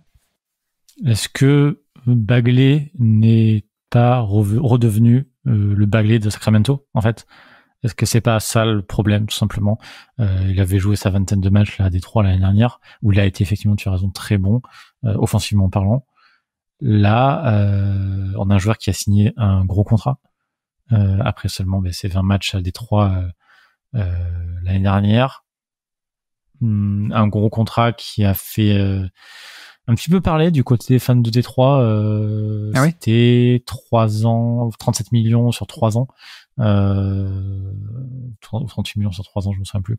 Les fans de Détroit étaient un peu partagés sur le fait que du coup Bagley a été globalement décevant, même si on pouvait dire il y a le contexte Sacramento, pourquoi pas, mais c'est pas ces 20 matchs à Détroit qui nous ont fait dire qu'il méritait ce contrat, mais après tout l'équipe ne jouait pas grand chose, donc pourquoi pas. Et en fait, cette saison, on a eu 2 blessures. Une blessure à la main en premier, et ensuite une blessure à la cheville, si je me trompe pas. Du coup, il n'a joué que 41 matchs. Alors, les chiffres en brut, je veux dire, sont pas affreux en attaque. Ouais. Pour la défense, c'est catastrophique. Ouais. L'efficacité n'est pas très très bonne. Et en fait, globalement, Dwayne Casey se butait à jouer avec 2 grands. Donc la plupart du temps Bagley, Isaiah Stewart, ou Bagley Duren, ou Stewart Duren. Est-ce que avec ce qu'a montré Bagley cette saison-là, il y a vraiment un intérêt à le garder ou à essayer de le refaire jouer les premiers rôles l'année prochaine? Je suis vraiment pas convaincu. Et quand on regarde un petit peu les chiffres, à la fois d'efficacité, le pourcentage d'assists, comme tu disais, en fait, toutes les saisons à Sacramento, c'est vraiment pas fou. Quand il va à Détroit, c'est un peu mieux. En fait, cette année, il repart sur du pas très bon du tout. Donc, je crois que le joueur qu'on a eu l'année dernière à Détroit, c'était une sorte de sursaut d'orgueil ou meilleur contexte, et le fait qu'il ait eu son contrat, du coup, on est un peu retombé dans ce qu'on n'aime pas de ce joueur-là. Après, moi, j'étais un défenseur de Bagley au moment de la draft. Bon, pas au point de drafter au-dessus de Luka Doncic, mais bon, il y a quand même 3 personnes qui ont drafté avec quelqu'un d'autre que Luka Doncic. Parce qu'on oublie Trae Young et on oublie DeAndre Ayton, hein, on tape toujours sur Bagley et sur Sacramento, mais bref, donc moi, je l'aimais bien. Sa première saison a été plutôt pas mal quand même, assez prometteuse. Et en fait, il y avait 2 pistes de développement pour Marvin Bagley. C'était soit le truc un peu totalement fou, c'était la défense s'améliore.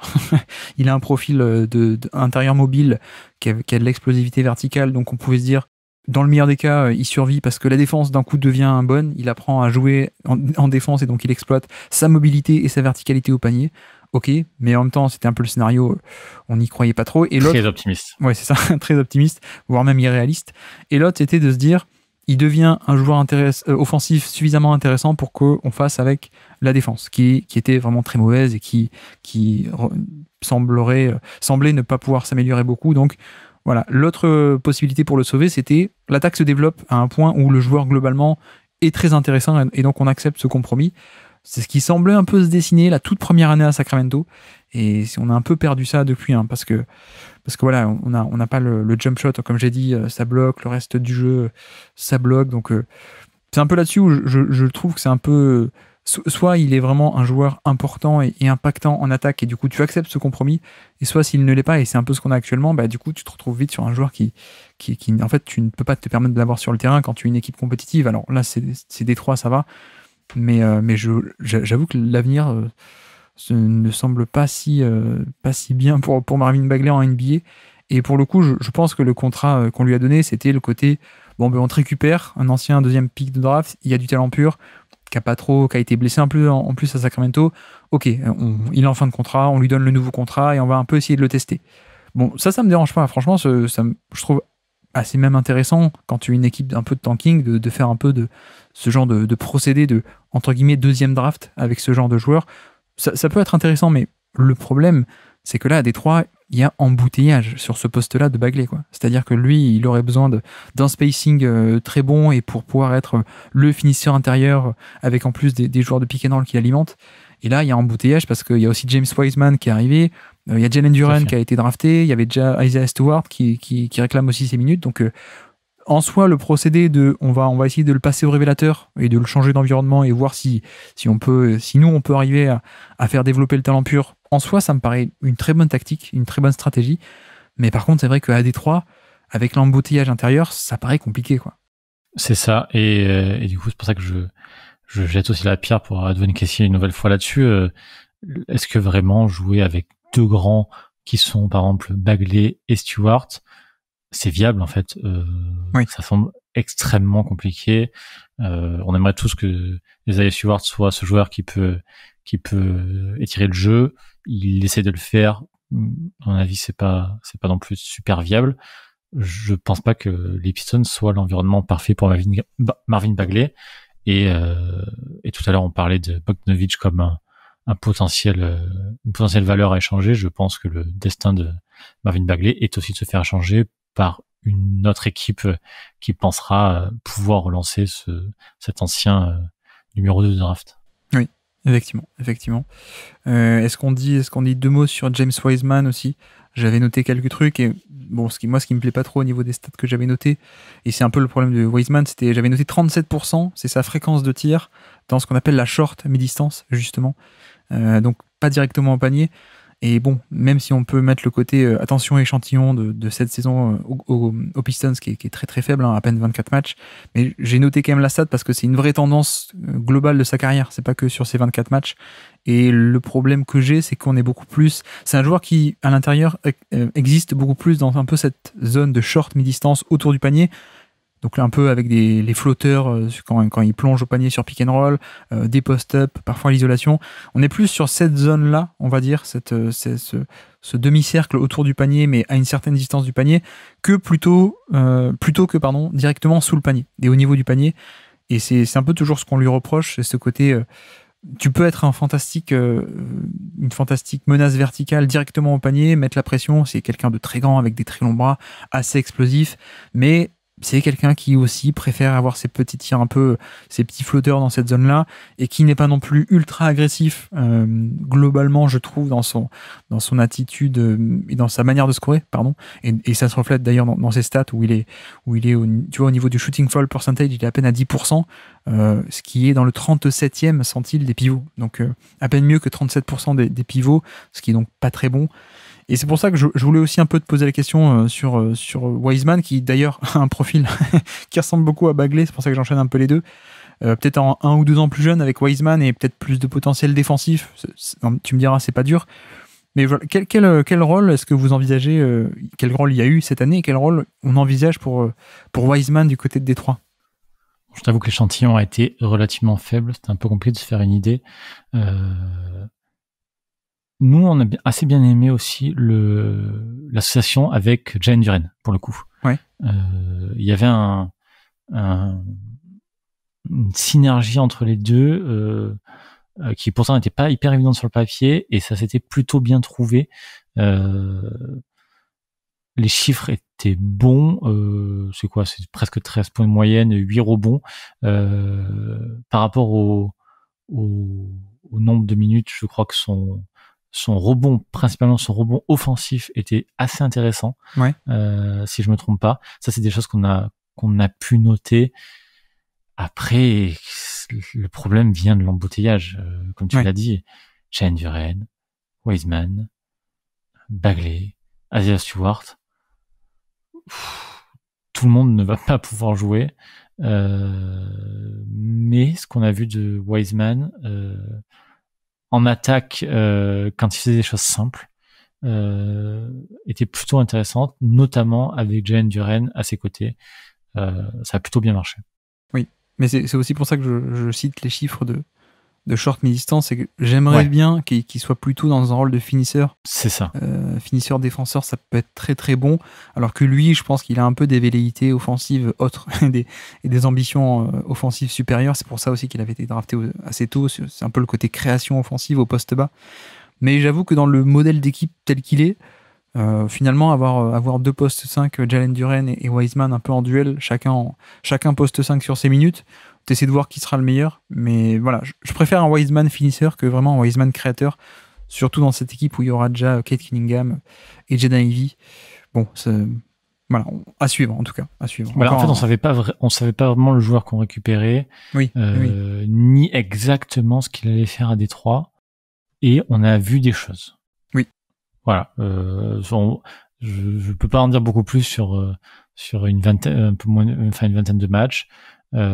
Quand ça jouait simple, il y avait des choses très intéressantes, et cette belle synergie avec Jalen Duren, même en attaque. Donc à voir sur un volume plus grand, évidemment. Oui, puis encore une fois, on peut se moquer d'eux. Détroit, ils vont chercher des anciens busts, des busts entre guillemets récents qui n'ont pas marché. Numéro 2 raté. Ouais, mais tu vois, s'ils le font 2, 3, 4 fois, mais il suffit qu'il y en ait un qui marche, et en fait, tu seras très très content. Parce qu'imagine ce plan de relance avec Wiseman marche, bah oui, c'est quand même génial, parce que t'as un vrai joueur, quoi. Donc c'est quand même un très bon coup de front office, mais à suivre, pour voir si ça va marcher ou pas.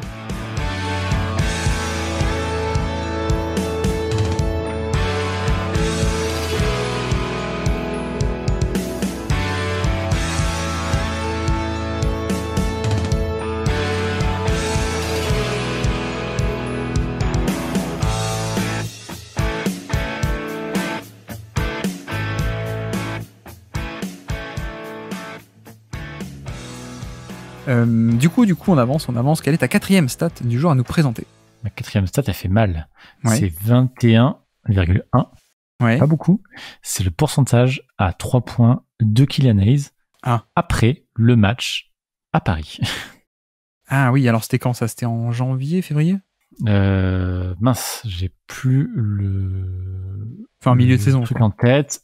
C'était mi-saison. Ouais. En tout cas, c'était une sorte de déclic, peut-être pour les Pistons, et particulièrement pour notre petit Killian Hayes qui s'est foiré à la maison, en fait. Ouais. Là, j'ai le 19 janvier 2023. Apparemment. Janvier, voilà. Je voulais avoir la date exacte, je savais que c'était en janvier, mais il faut la date exacte. Merci. Lui, il s'est foiré là-dessus, et en fait, tout le reste de la saison, ça a été catastrophique. On a eu une bonne, une correcte première partie de saison de Killian Hayes, avec la blessure de Kate Cunningham, lui qui était censé peut-être sortir du banc ou jouer avec Cade, mais probablement derrière Jaden Ivey, s'est retrouvé du coup le meilleur titulaire de cette équipe. Passer la balle, il sait faire. Défendre dans le périmètre, il sait faire.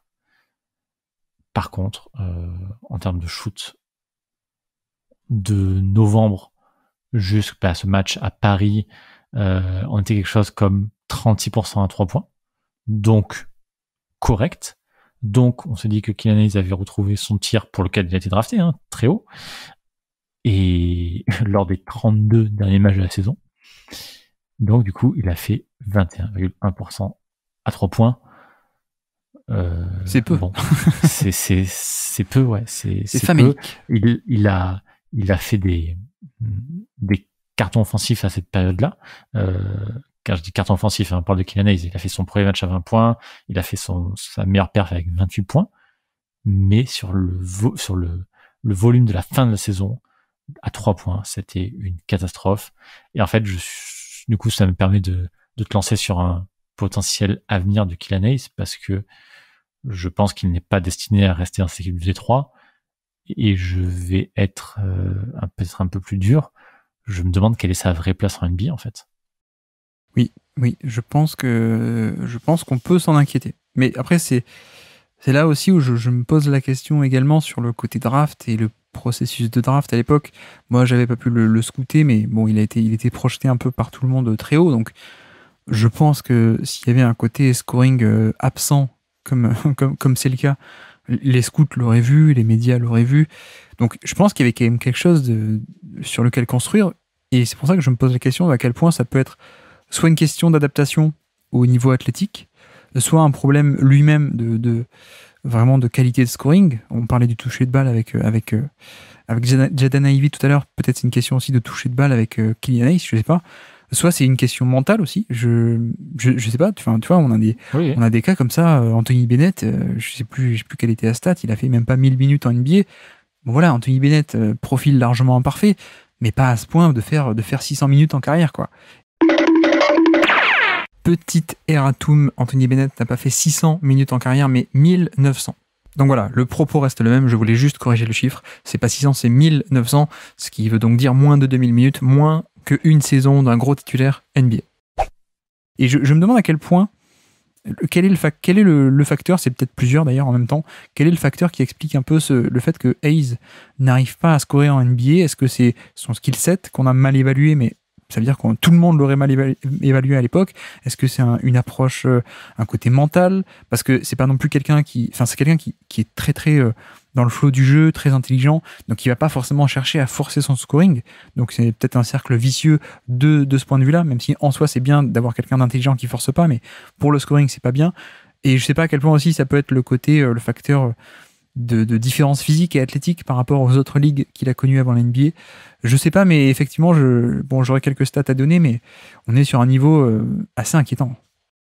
Si je me trompe pas, sur sa première saison, sa saison rookie, c'était le pire joueur de la ligue en points par tir et en paire de balles. Je crois que c'était vraiment lui le pire des deux côtés, avec un certain volume, ou en tout cas dans sa position. Et je pense que ses débuts catastrophiques l'ont traumatisé. J'ai presque que ça à dire en fait, parce que parfois sur un match, sur un carton, on voit le Killian Hayes qui a été drafté en 7e position, si je me trompe pas, par les Pistons, oui c'est ça. Ouais. Et qui était annoncé 7e par à peu près tout le monde en fait. Comme tu l'as dit, c'est rare que tout le monde se trompe sur un joueur. Je pense qu'il avait préparé son entrée à NBA. Il avait le talent pour le faire, pour jouer un premier rôle, enfin un rôle principal. Et ça s'est pas passé comme il l'espérait. Ça a été même horrible. Et à la manière peut-être d'un Frank Ntilikina ou d'un Sekou Mbouya, ouais. Du coup il s'en remet pas. Vraiment, il y a vraiment, il a que ça à dire. En fin d'année dernière, il avait été testé sur le banc, ça allait un peu mieux. Peut-être qu'il attendait de faire sa saison sur le banc, mais pourtant la blessure de Cade, il s'en est plutôt bien sorti en début d'année. Jusqu'au match à Paris, on s'était dit, ok, c'est pas le Killian Hayes qu'on imaginait que c'était, c'est pas le 7e pick de draft qui était attendu à être un All-Star régulier, voire border All-NBA. Ce sera pas ce joueur-là, mais ce sera un super joueur de rotation. Et là, à la fin de la saison, on nous a dit, en fait, probablement que non, parce qu'il est beaucoup trop inconstant. Et à part un problème mental ou une difficulté de se projeter dans son rôle, ça reste incompréhensible parce qu'on voit de temps en temps des flashs. Oui, mais alors ce que je voulais dire aussi, c'est qu'il y a quand même 2 points positifs. Le premier, c'est que ce modèle et ce moule de joueurs passing et défense, tu peux exister en NBA. Alors, tout dépend d'à quel point le scoring est mauvais, évidemment, on va y arriver. Mais tu vois un peu le modèle Ricky Rubio, pour moi, ce modèle peut exister et il est de très très bon niveau sur le passing et même de bon ou très bon niveau sur la défense, en étant encore assez jeune, donc bon point. Premier bon point. Et deuxième, c'est que même si l'efficacité n'était pas là, j'ai trouvé que à certains moments de la saison, cette année, on avait quelqu'un qui tentait un peu plus, qui était un peu plus dans le, j'ai pas envie de dire la spontanéité, mais qui essayait de faire un peu plus de choses sur le scoring et sur de la création, tenter des trucs que auparavant je trouvais qu'on le voyait un peu moins faire. Donc l'efficacité n'est toujours pas là, mais au moins il y avait un peu ce côté, bon allez, je vais prendre des tirs et je tente un peu plus, et ça peut être quand même vu comme un bon signe tout de même. Et c'est pour ça que cette stat m'intéressait particulièrement, ce pourcentage à 3 points post-match à Paris, parce qu'on a vraiment l'impression, je suis d'accord avec toi, que la première partie de saison, ça s'était bien passé. C'est ça, oui. On a vu un Kylian Hayes très intéressant offensivement, qui mettait ses shoots, qui tapait les 15, 18, 20 points par match, pas régulièrement, mais pouvait le faire. Et tout s'est effondré après ce match à Paris, qui s'est pas très bien passé pour lui. Est-ce que, du coup, c'est pour ça que ça renforce un peu la thèse aussi, un peu blocage mental, parce que est-ce que s'il te mis trop de pression, être chez lui, bon, pour ce match à Paris qui est à moitié un match inintéressant, à moitié un match de gala, mais est-ce que lui qui s'est raté s'est mis peut-être un peu trop la pression et ça lui a coûté le reste de sa saison? Je ne sais pas. Ouais. Mais ça reste très inquiétant. Et en fait, je me dis que les dirigeants des Pistons vont probablement pas tellement lui faire de cadeaux. Il a été drafté avant l'arrivée de Troy Weaver. Je pense que un mauvais début de saison l'année prochaine signerait la fin pour lui. Oui, tu veux dire, c'est même pas un des joueurs, un des mecs du GM, quoi. Donc, non, c'est ça, exactement. Il n'a pas ce crédit-là. En plus, il y a 2 autres porteurs de balles qui ont été draftés très haut juste après lui. donc, ne serait-ce que là, il y a des opportunités en moins, peut-être. Mais alors, du coup, je peux enchaîner avec ma 4e stat qui est un peu là-dessus. C'est 78. C'est le True Shooting Plus de Kylian Hayes. Donc, si vous connaissez le True Shooting Plus, vous êtes un peu étonné, parce que 78, donc c'est pour aller à 100, qui est la moyenne. Et donc, on est 22% en dessous de la moyenne NBA. Il me semble que tu écoutes quelques épisodes du Basket Lab. Je crois que tu n'as jamais entendu ce chiffre-là. J'ai jamais entendu ce chiffre. Voilà, j'ai vu une 9e percentile pour les points par match. Oui. Voilà. Mais non, mais alors, au True Shooting Plus, donc efficacité par rapport à la moyenne, évidemment. Oui, en carrière, il fait du 74 sa première année. Et bon, on sait que les porteurs de balles jeunes galèrent, mais à ce point, c'est quand même très très rare. D'habitude, c'est plutôt moins 10%, moins 15%. Là, 74, c'est quand même moins 26% par rapport à la moyenne, c'est très très bas. Ensuite, 74, il fait 81 l'an dernier, ce qui est encore très très très bas. Et là, 78. Et bon, c'est vraiment, c'est des scores très très faibles. Et d'ailleurs, je parlais des drives tout à l'heure, j'avais les stats. Tout à l'heure, on disait que Jaden Ivey était pas bon à 1,06 sur des points par tir en fin de drive. Kylian Hayes était à 0,87, c'est encore plus bas. Et donc sur les joueurs à minimum 8 drives, non pas 10, mais 8 drives par match, il est 74e sur 74, donc sur l'efficacité au drive, parmi les drivers à minimum 8 drives par match. Et oui, pour revenir un peu sur le côté True Shooting Plus, donc 78 de True Shooting Plus, sur un usage en plus qui est pas rien, quoi. On est sur 24% sur Cleaning the Glass, mais 20% sur Basketball Reference. La différence, c'est que Cleaning the Glass prend le passing dans l'usage. Mais bref, restons quand même sur celui de Basketball Reference, par exemple, puisque ça va nous permettre de comparer avec toutes les autres données de Basketball Reference. Et donc, je peux te dire que 78 de True Shooting Plus sur 20% d'usage, enfin, dans l'histoire de la NBA, mais pas totalement l'histoire, depuis 1980.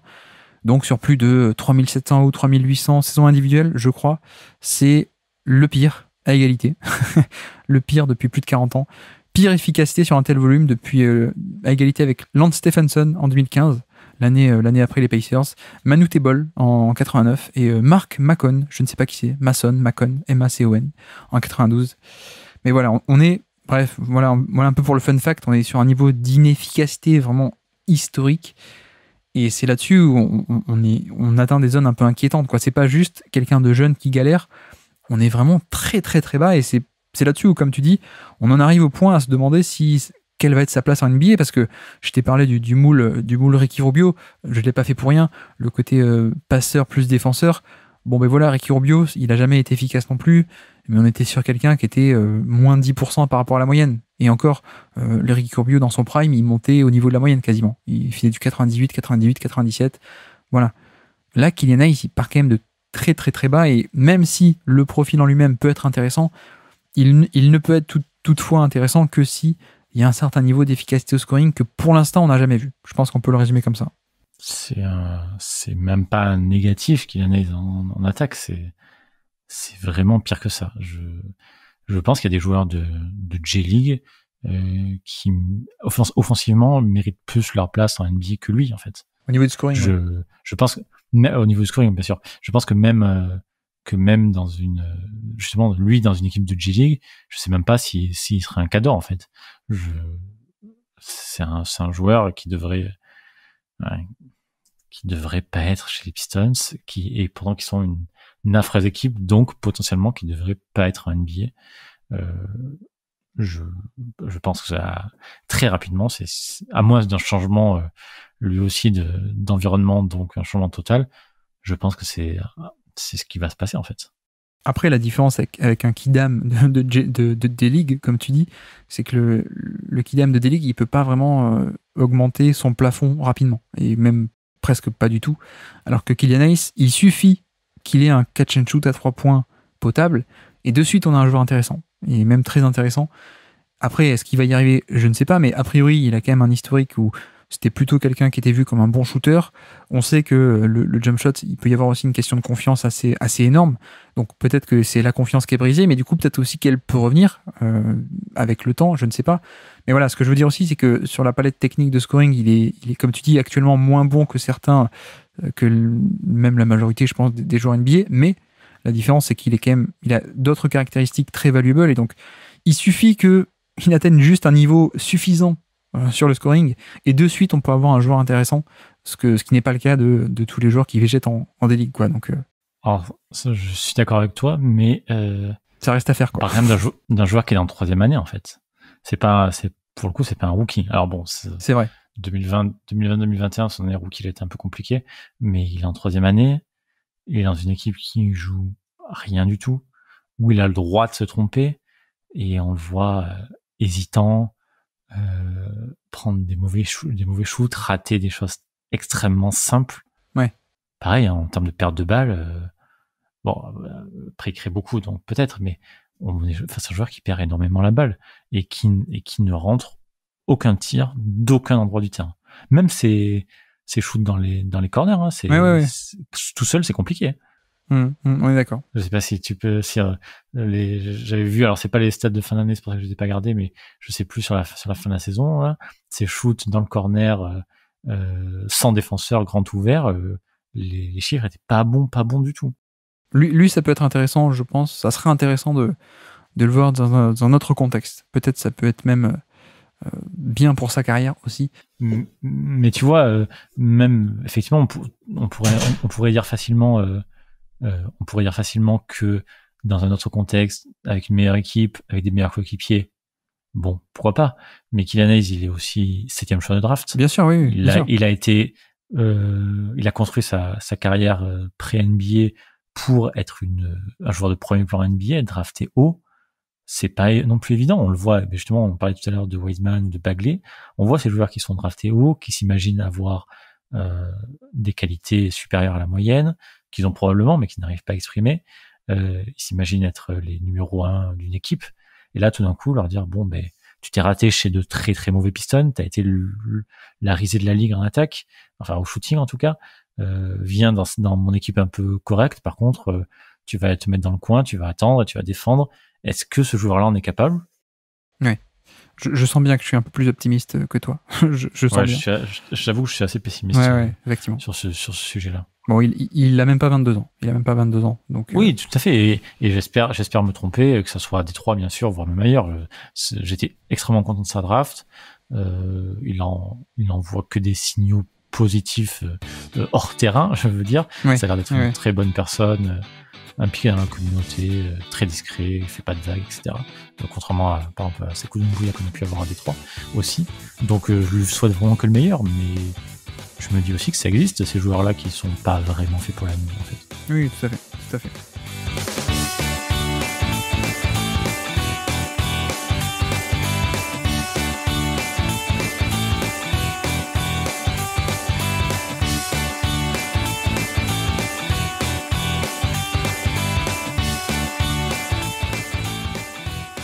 Et du coup, on avance.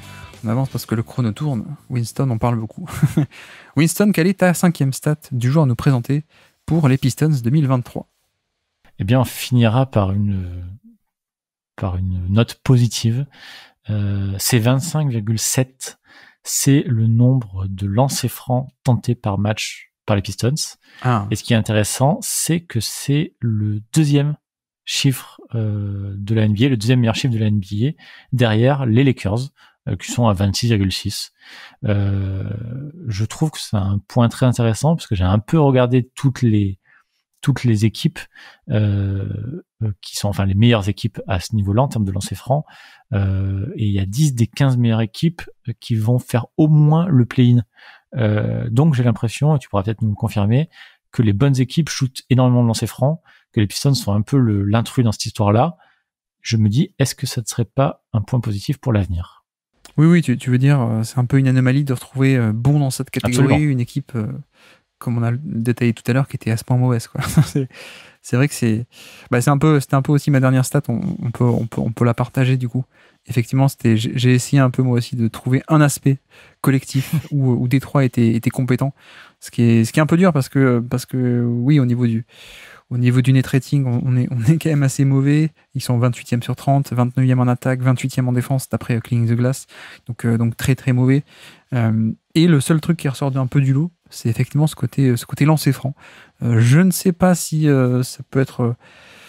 je sais pas si ça peut annoncer de belles choses, mais en tout cas, ce qui est sûr, c'est que, à mon avis, c'est un peu lié aussi au profil de joueur. Donc peut-être que indirectement, ça peut annoncer de belles choses via les profils que tu as.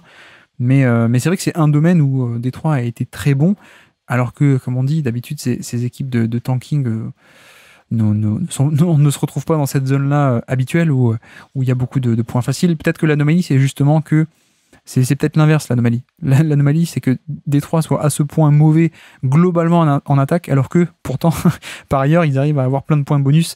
Malgré donc tous ces points bonus, ça veut dire qu'ils font pas le job sur tout le reste du jeu, en fait. Hein. C'est un peu ça l'anomalie aussi, quoi. Ouais, parce qu'ils les mettent à une plutôt bonne efficacité. Ils sont quatrième, dans ces quatrième équipes à en mettre le plus, et non, par contre, en termes de pourcentage, ils ne sont que 21e. Donc... Et on boucle la boucle avec ta première stat, qui était le fait qu'ils mettaient aucun tir, quoi. Aucun tir, ouais, c'est ça, exactement. Donc les lancers francs sauvent pas tout, quand tous les autres tirs, tu les manques, en fait. C'est ça. Mais effectivement, on a du coup Jaden Ivey, qui lui a ce style très agressif. On espère qu'une fois que sa saison rookie ou sa saison sophomore sera un peu passée et qu'il grandira dans le star system NBA, il aura plus de lancers. N'oublions pas qu'il n'y avait toujours pas Cade Cunningham, qui lui est un first pick, donc une potentielle star, donc un joueur apprécié, on va dire entre guillemets, par les arbitres. Le reste du temps, est-ce que le roster Bogdanovic, Stewart, Killian Hayes, c'est pas forcément des gens très agressifs. Après, il y a le banc aussi qui a beaucoup provoqué. Je trouve ce chiffre intéressant. Les cartons aussi réalisés par les joueurs des Pistons ont souvent été faits grâce au lancer. Donc c'est des choses sur lesquelles je pense qu'on peut s'accrocher. Oui, et effectivement, je te disais, comment est-ce qu'on a ce chiffre ? Il est un peu drivé, je pense, pas tant que ça par une stratégie de Dwayne Casey ou ce genre d'éléments tactiques. Non, parce que c'est mauvais en transition aussi. Donc, c'est ça, ouais. Mais je pense que c'est vraiment lié au personnel. Et on voit que d'ailleurs, si on sélectionne un peu les on-off, non pas les on-off globaux, mais les on-off relativement à cette catégorie des stats, des lancers francs, on voit qu'en fait, on a 8 joueurs des Pistons. Alors, avec un certain temps de jeu, hein, pas ceux qui ont 23 ou 100 minutes sur la saison. Je crois que j'ai pris plus de 400 ou 500 minutes minimum sur la saison. On a 8 joueurs des Pistons au-dessus de la moyenne NBA de leur poste sur les on-off des lancers francs. Donc en gros, c'est des joueurs qui apportent ce genre d'apport sur lancers francs, pardon. Donc 8 au-dessus de la moyenne et même 5 qui sont au-dessus du 80e centile à leur poste. Donc là, c'est C'est quoi, Duren, Ivy, Diallo, peut-être? Ouais, je crois qu'il y a du Burks aussi, si je dis pas de bêtises. Avec Burke, ouais. Sadiq Bey, avant de partir. Ok, avant de partir, ouais, Sadiq Bey. Et voilà.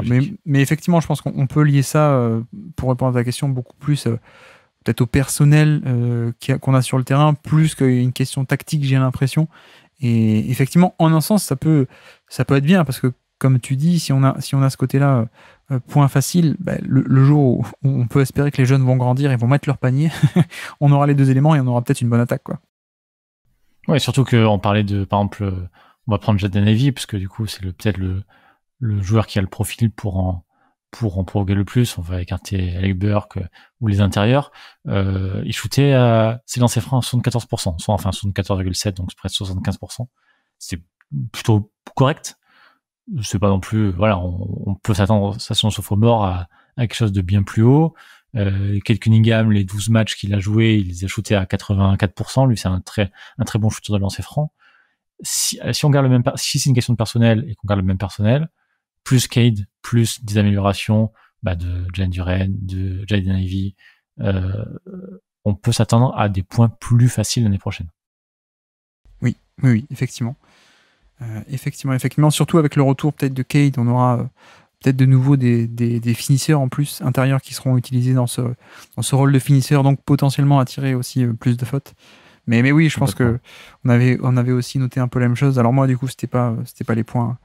Ma stat, c'était le free throw rate de Cleaning the Glass, mais c'est un peu pareil. Hein. Je crois que là-dessus, ils sont 6e au niveau du free throw rate. Toi, tu dis en nombre total, ils sont 2e, hein, c'est ça? En nombre total shooté, ils sont 2e. Ouais. Enfin, en nombre total provoqué, ils sont provoqués, ouais, ils sont 2e, ouais, tout à fait.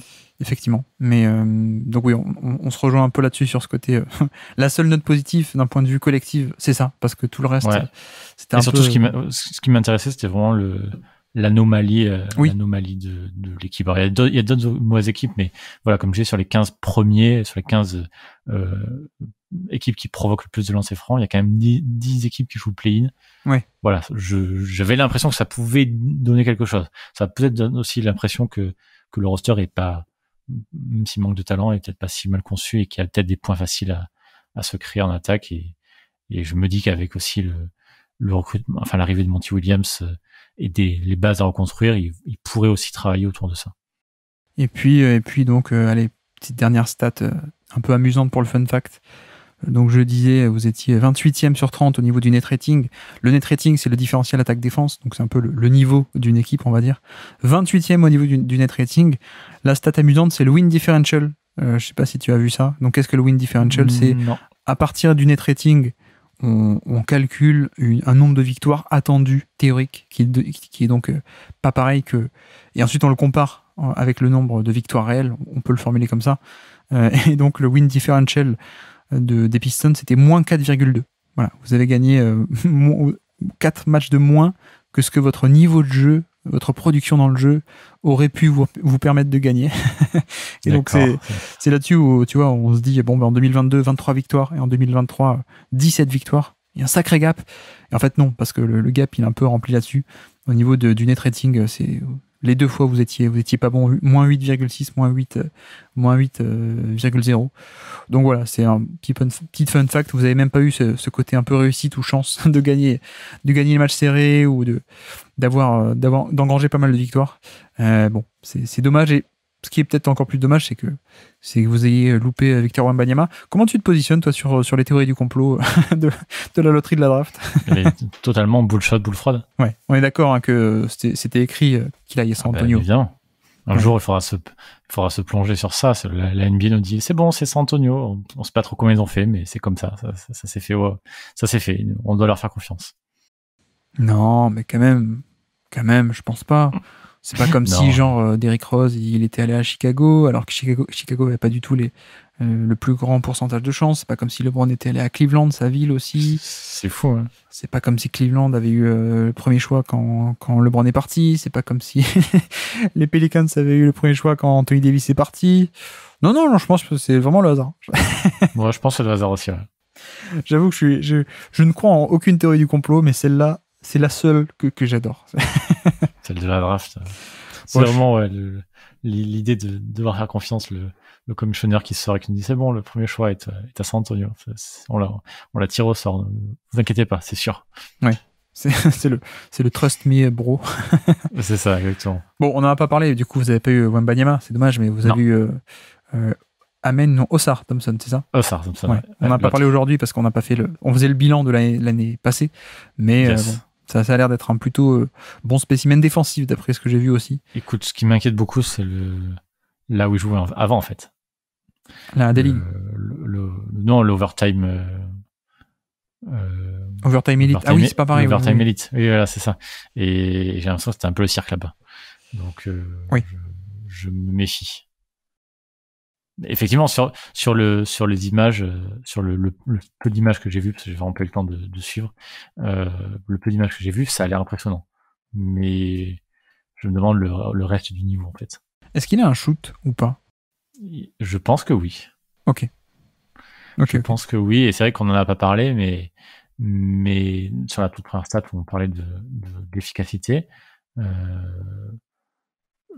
honnêtement, je pense que alors rien que déjà sa défense et du coup pour la transition et puis son efficacité à l'intérieur, ça va aider.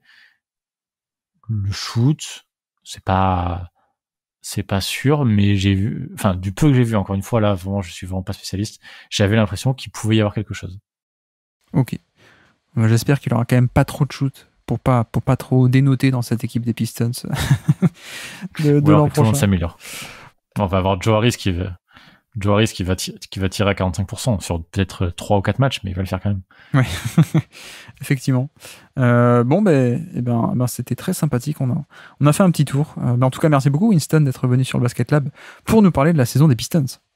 Merci à toi de m'avoir invité. C'est toujours un grand plaisir d'être invité dans ce podcast que j'écoute religieusement à chaque épisode, ou presque. Merci beaucoup.